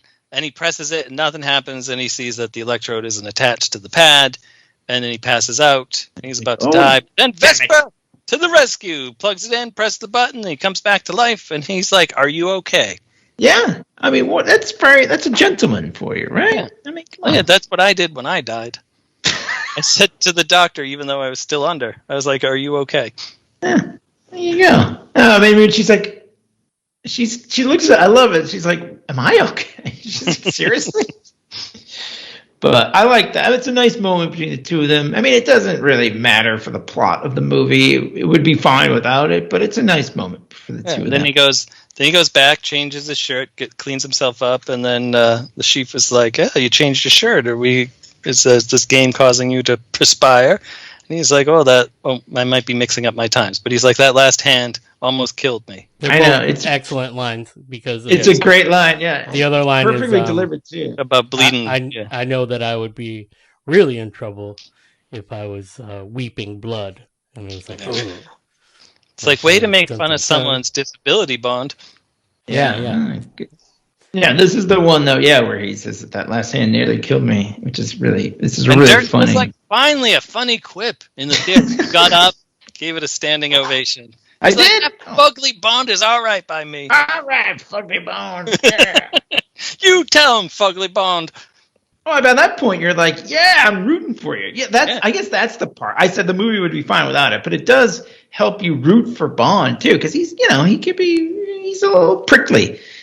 So, anyways, he's back in the game. He's fronted by Felix. Yep.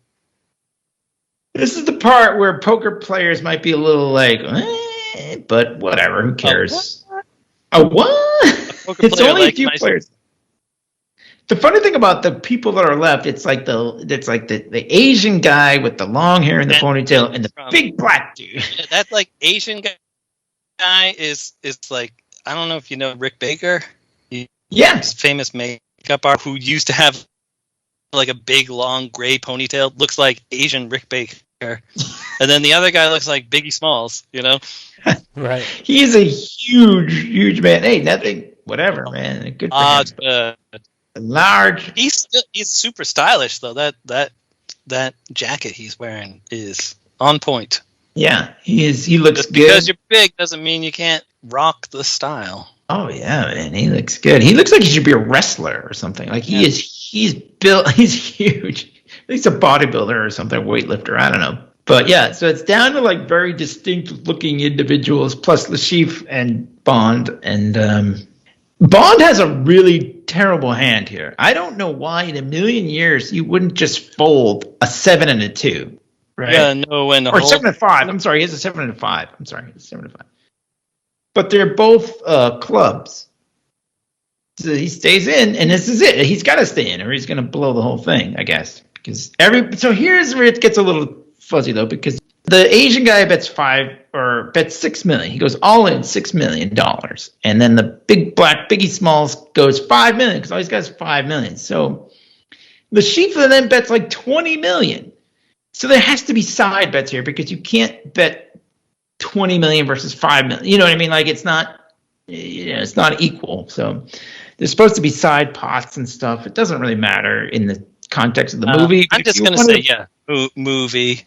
Just say movie. It's movie. I don't know anything. I was just totally spacing. I don't know anything about poker or understand. No, it's okay. One or anything. It doesn't matter. I mean, it doesn't matter. I'm just talking to the two listeners out here who might give a shit about this. But like, if this were real, okay, if I were playing poker, if it was real, not real in a million years, but I mean, poker is a real thing. And if I got dealt a 7 and a 5, I'd be like fold. But I don't even know if we're supposed to believe that maybe there's some cheating going on. I don't know. Like, how do these guys have these amazing hands? Literally everyone in this game has a super awesome hand that can only be beaten by the hand that the next guy has. The drama of the script, I guess, you know? Yeah, exactly. I mean, there's no way. I guess if they like have, if it's like technically possible, like so that like neither hand has like the same cards or something, like when they're like writing the script, then that's all that really needs to happen. Right. No, they actually did a good job with that. You're right. Like they did. Like nobody has the same hand, but Bond has the straight flush, which is, so hard to do. But so hard to do. Right. But he's got, But even M says he's the best poker player in the service. I don't know if we're supposed to believe that. Maybe I don't. They never say it, but whatever. It doesn't matter. It's a movie. But like the chances of him getting that hand are very slim. But he wins. Right? I mean, he beats even despite the whole thing. And I know your tell and all that crap. Now it's all out the window. Bond gets the straight flush, and he wins. And I love it. He tips the dealer like like $500,000 or something like that. Yeah, but you know what? That's not his money to give out. Right. It's awesome. And the dealer just kind of goes, thanks. Like, the dealer just like, cool. Yeah, that's all right, I guess. I've had better. But it's pretty funny because, like, the idea that these are all professional poker players, and that you would take the I don't know if you watched the video I sent, but, like, that you would take their cards and put them in there, like. You sent it. When did you send a video? I did see that. I was going to watch that anyways, and then you sent it, and I was like, oh, I'll check this out. I mean, it's whatever. But, I mean, it's cinematically, it looks cool, but a dealer would never put. If you're doing like a flush, you would never like put the cards in order like that. Everybody knows what the cards mean, but it doesn't matter. I don't give a shit. Nobody gives a shit. But Ben Affleck or some kind of poker idiot.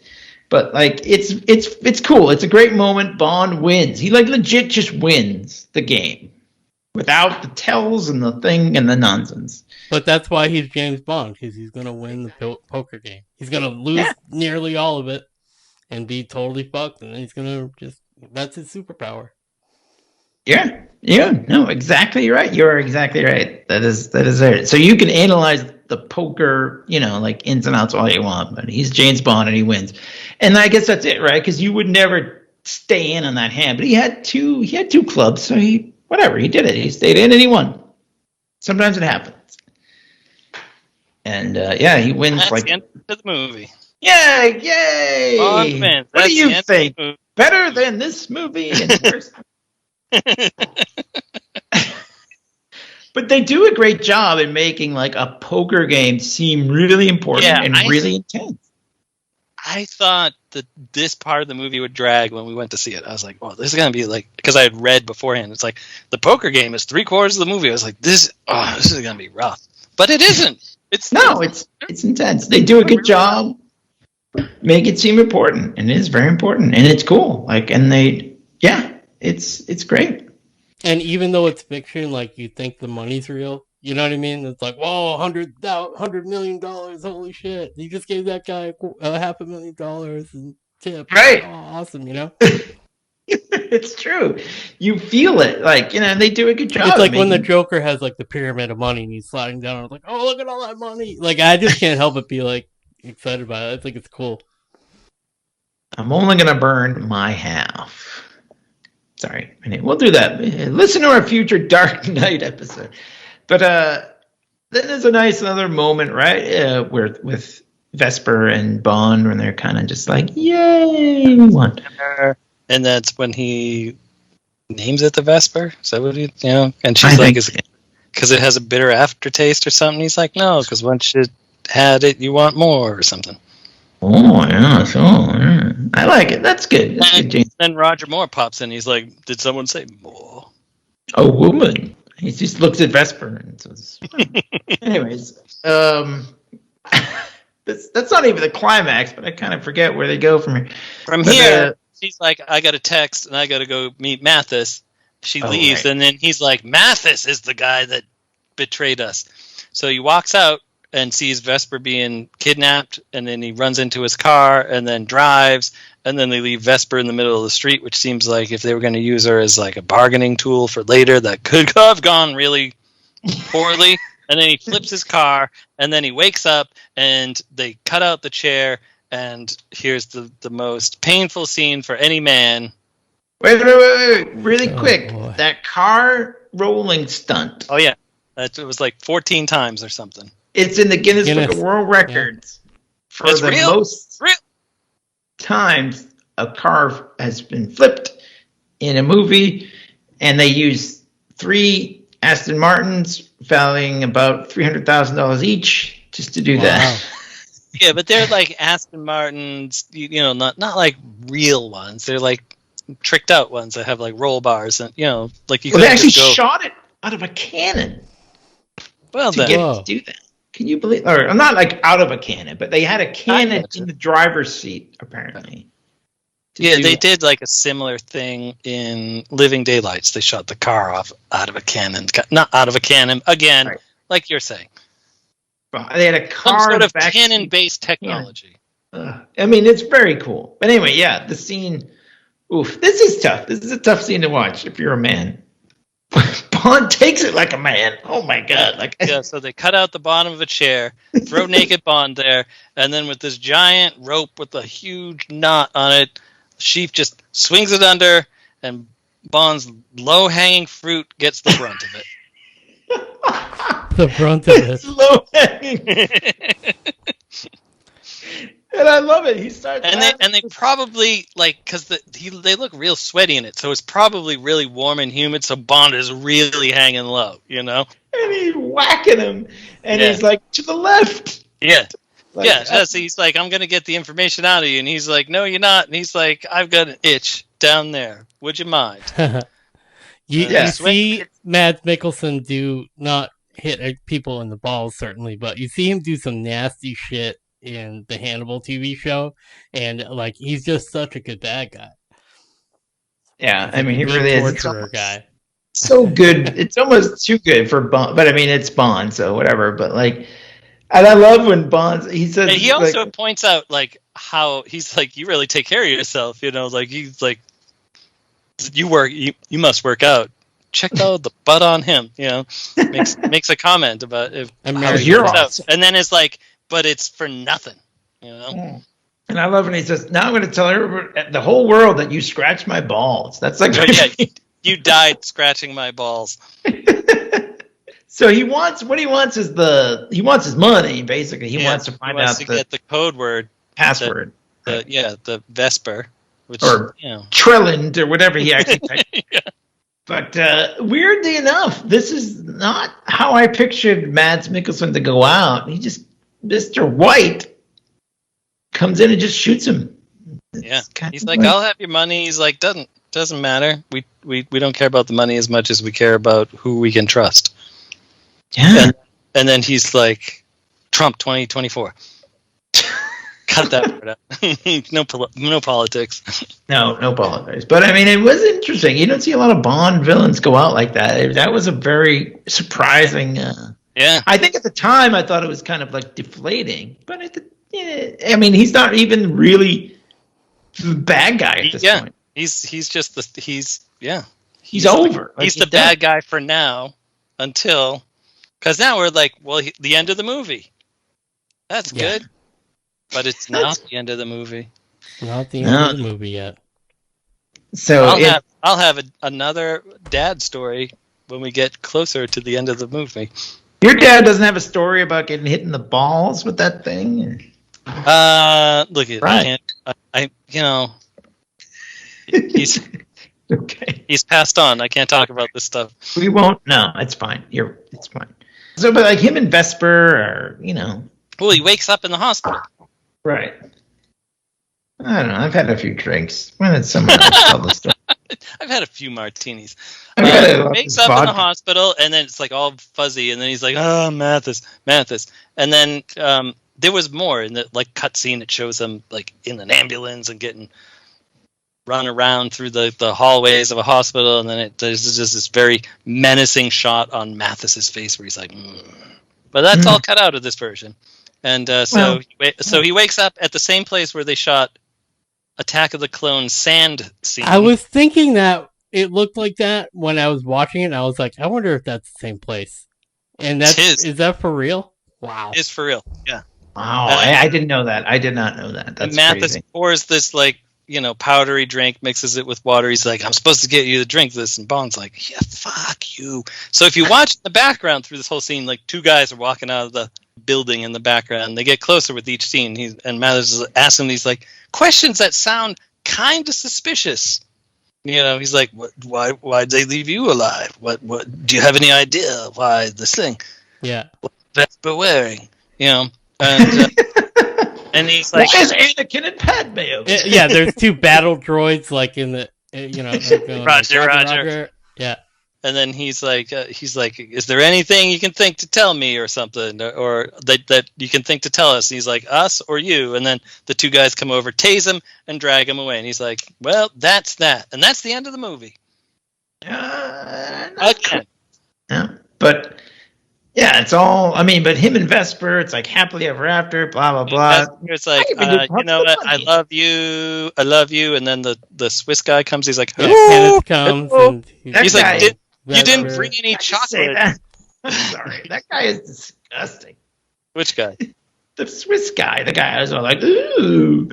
Apparently, he was in the Sorry. Killing Nazis movie, the Tarantino movie.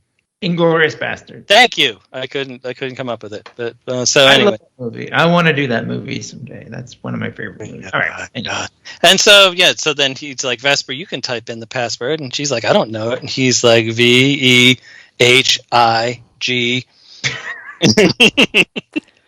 No, I'm And just she kidding. does And it's poke a like, hole you in only the get whole thing. 2 chances to do it. Why are She you gets so all guilt? emotional when she finds out it's her name. She's like, if all that's left of you was your pinky finger or whatever, you'd be more man than any man I ever met. And the orangutans. And An orangutan. and then she's like, well, that's because you know what I can do with my little finger or whatever. And she's like, I don't, but let's go do it. And then they go do it.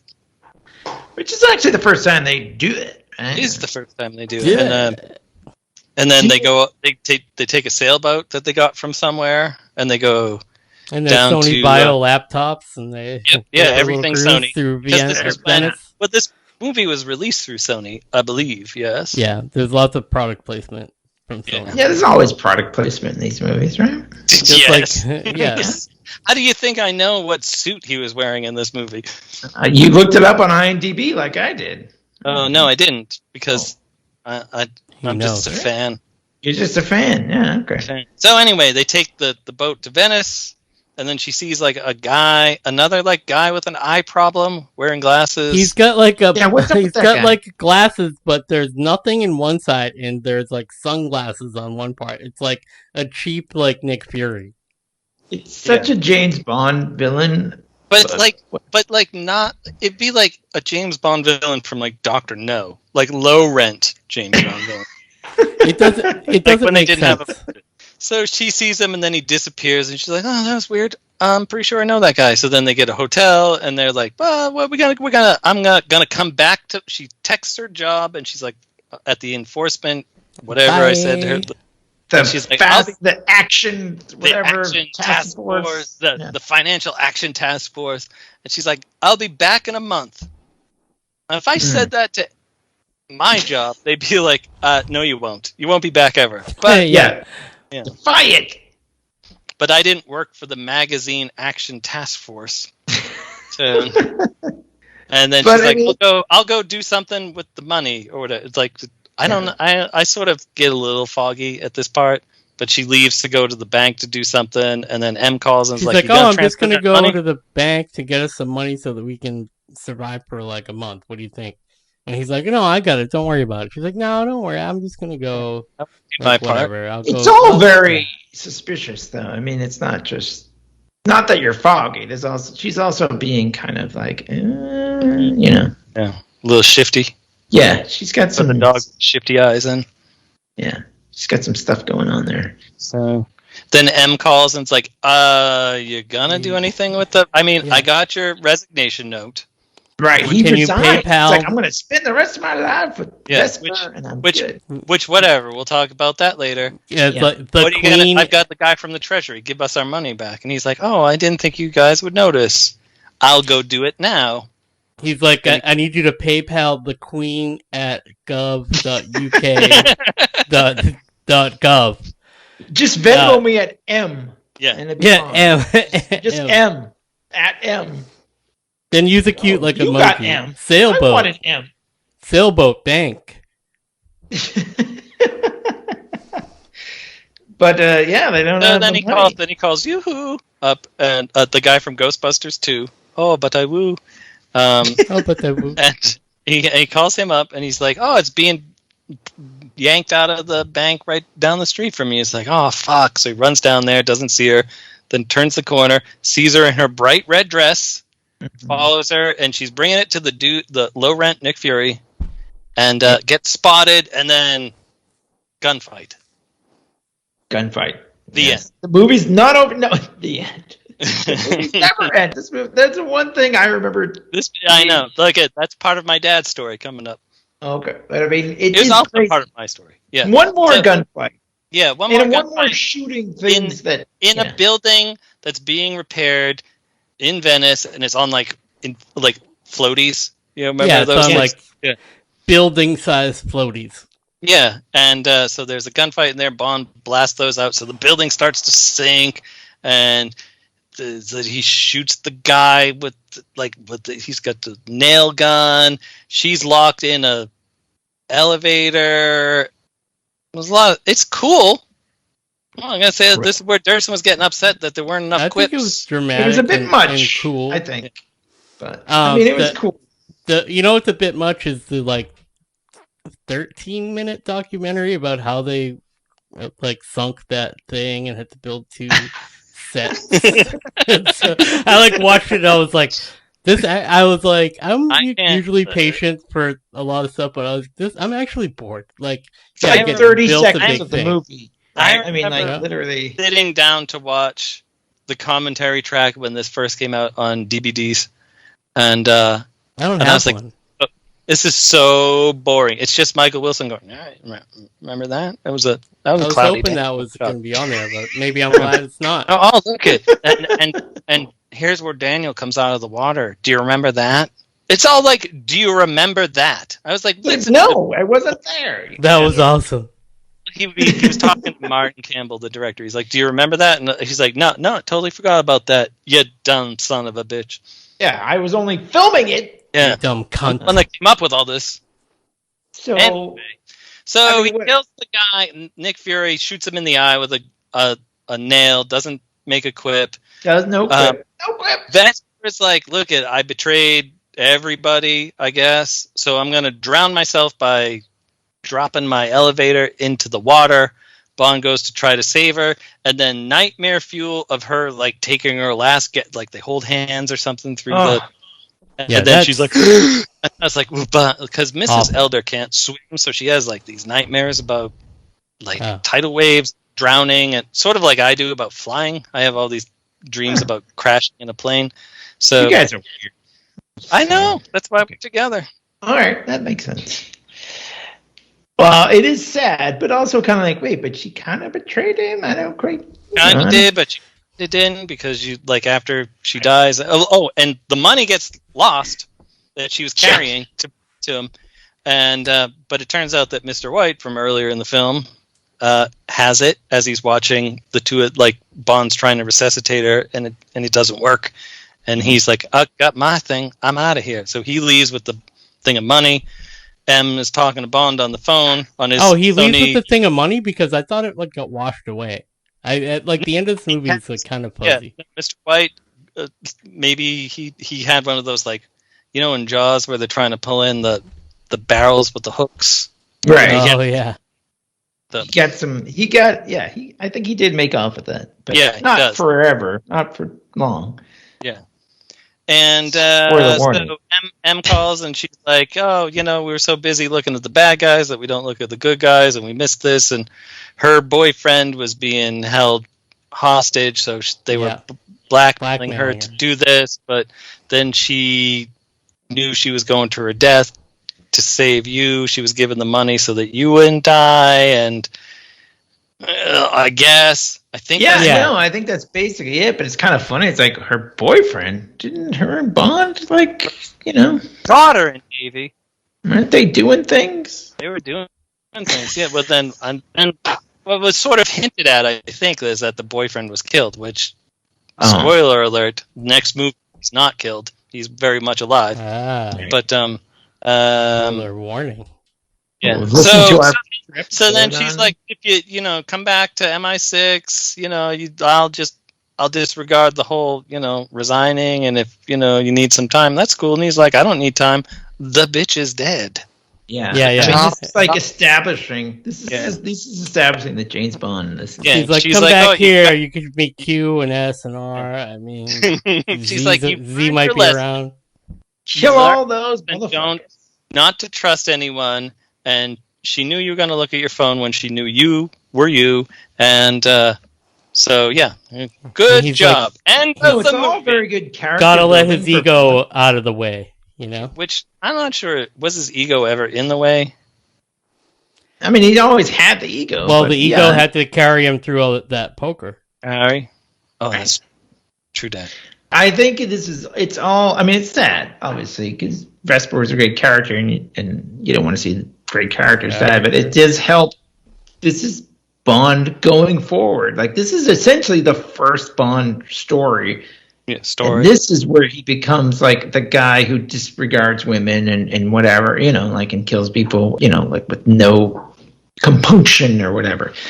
Because he does go after Mr. White. Well, here you go, because the movie seems like it's over, and then it does this, like, dissolve to this beautiful establishing shot, and my dad was like, what is going on? Because I remember thinking that in the theater going, how much longer is this movie? Because I feel like I've been here forever. He was like, he was losing his patience. He was like, I just want to be done, too. Yeah, it was already like 2 minutes 20. I reassured him because I knew the movie ended in 2 more minutes. But when we were in the theater, I was like, God, fuck, yeah, no, this is a good movie, but I want to leave. It is 144 minutes, which is it's just pretty much 2.5 hours. Time.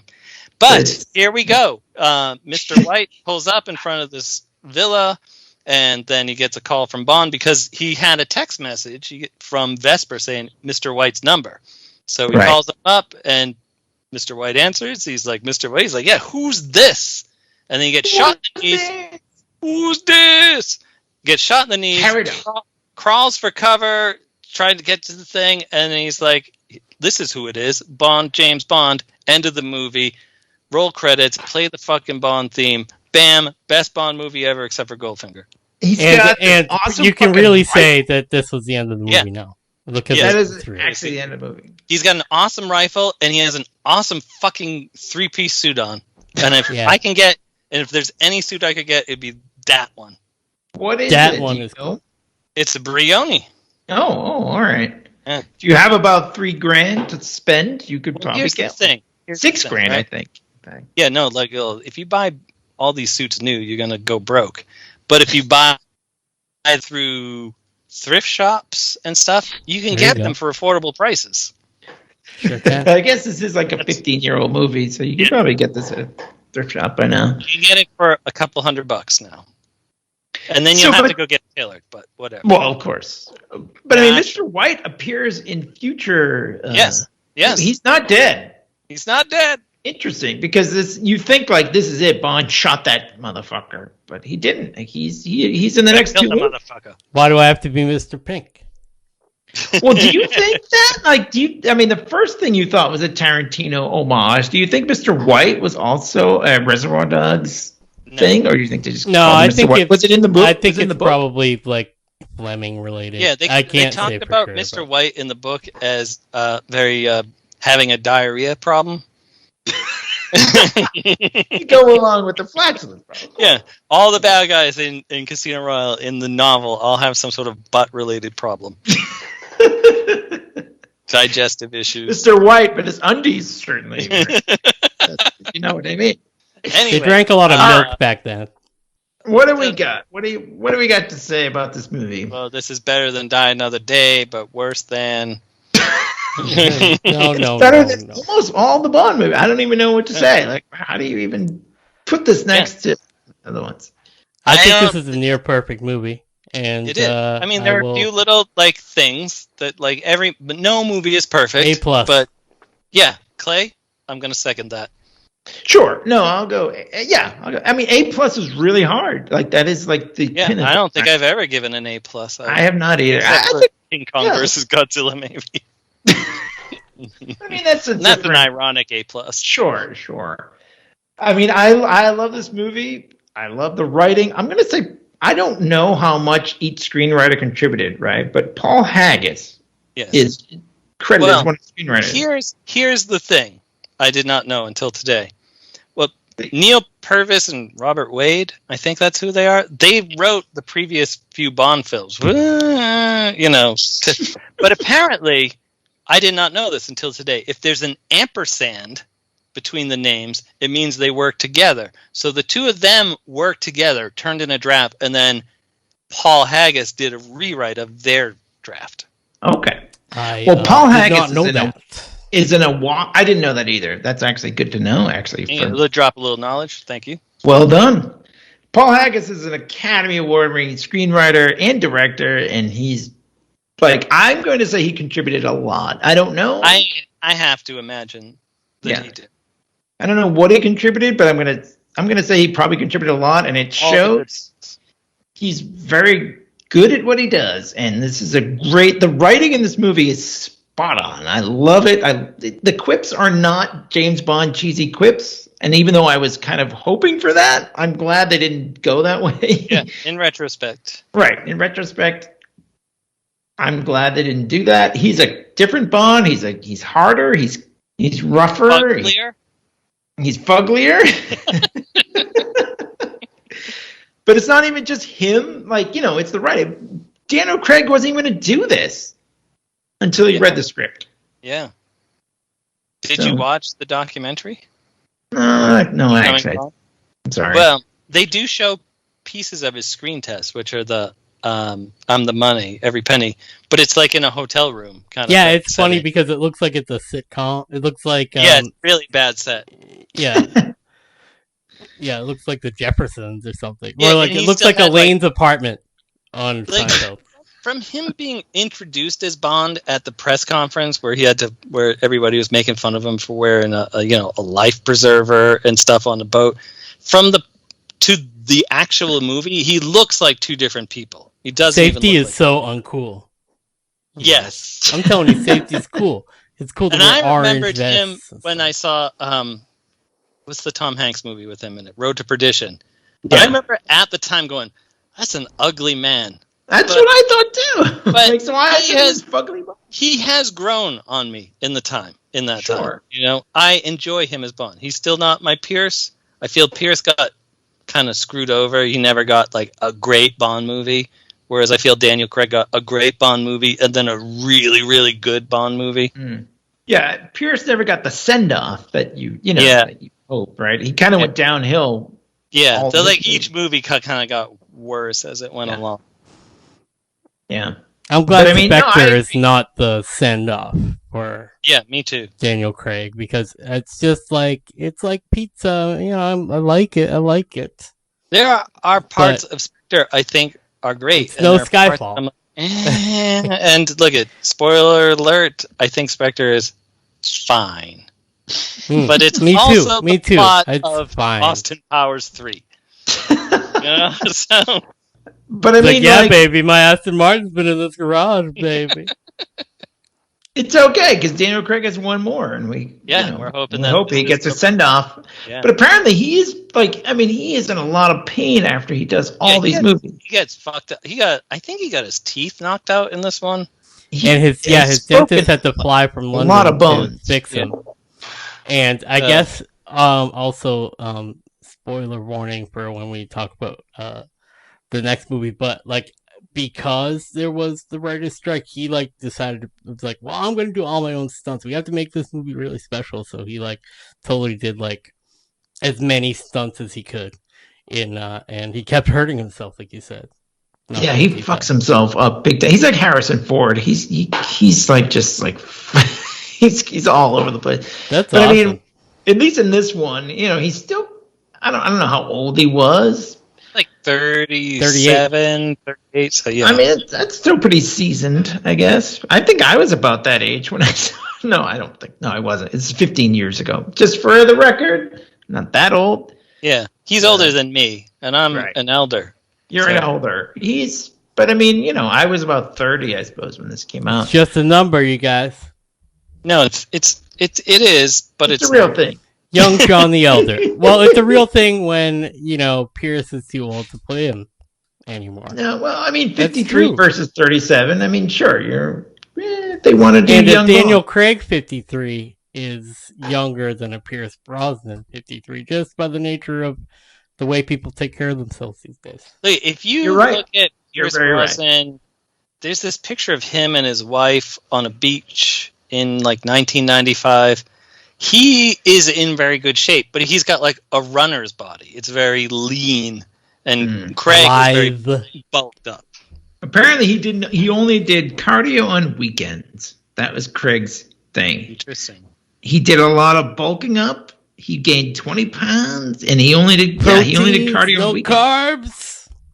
No carbs, right? And that's why when I was awesome, I was probably closer to a Pierce body because I would do like 55 minutes of cardio and a half hour of weights. So I was very lean. And I do a lot more cardio because it's easier. I don't want to do that. That's a lot of work. I'm the opposite now. I enjoy doing the weight more than the cardio. The cardio bores me. You can come over and work out with my wife anytime you want. Because very well, I shall. What are we doing tomorrow at 7? You're going to come over with some encore frozen dinners? I'll be there at 8. Lifting some beers into my mouth. Yeah, you can drink and encourage us. Mm-hmm. Anyway, wow, those look really heavy. Right? Let's wrap this up. I mean, yeah, we all gave it A+. I don't even know. It's better than most of the Bond movies. Yeah. It's maybe worse than Goldfinger. Unanimous A+. That's pretty. That's pretty rare. Yeah. This is pretty rare, but it's awesome. Yeah. If you haven't seen this movie, check it out. It made like 600. If anyone ever says like, I want to get into James Bond movies, this is the one you start with. I agree. Moonraker. Oh yeah. I don't know what you would go with after that. Except screw just the Connery order or anything. You go with like this that. one, then Skyfall, then GoldenEye, then Goldfinger, then Spy Who Loved Me. After that, you're then Moonraker. Then Moonraker. When you look at if they have like a real sort of campy sensibility, I say Moonraker first. But just go ahead, check. I wish you were the person that was like curating the actual like AMC James Bond countdown, and you picked a series of like 24 hours of Bonds, and you picked the order and stuff. Oh man, that would be the best. Look on our website. I'll put it there. Nice. Oh really? All right, very good. I like this. It's sort of like the Star Trek. Yeah, we do. Like I guess you got to email it to us so we can put it on the website. Like the John Hunt James Bond order. Yeah, it's like the machete it's order. Gonna be. It's like it'll be a totally like schizophrenic order. You'll be like it'll pull you in every direction. Then Moonraker again, and then watch Moonraker again. Moonraker 6 times in a row. What? All right. Well, thanks for listening. I guess we'll wrap. Check us out at LeaguePodcast.com and wherever you get your podcast. Hashtag wherever you get your podcast. I like that. That's a hashtag now. Or on YouTube or on Spotify, Stitcher, Anchor. Clay, you got anything else going on over there? Just go to our website, LeaguePodcast.com. For all Clay likes to make some YouTube videos sometimes. So check that out. Yeah. Look for us on Instagram, and we can see the funny quotes that'll be posted. There'll be funny quotes on Instagram. We got What We Do in the Shadows and all this other great podcast coming. And subscribe to vismedia.com or viz.com and subscribe to their weekly chapters. You can read. Clay, how much is it a month? That's right, John.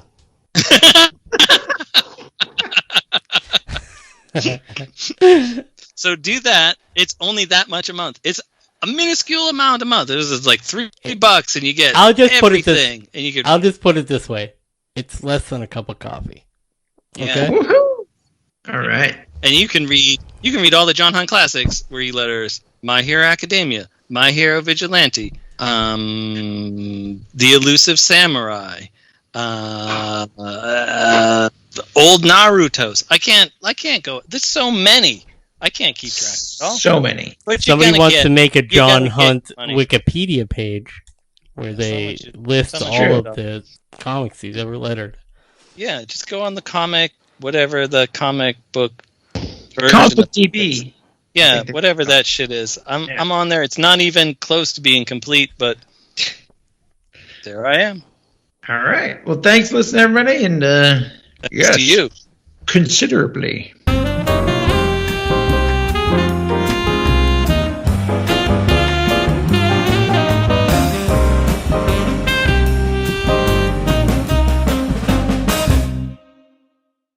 You know, that's not half bad. I'm going to have to think up a name for that.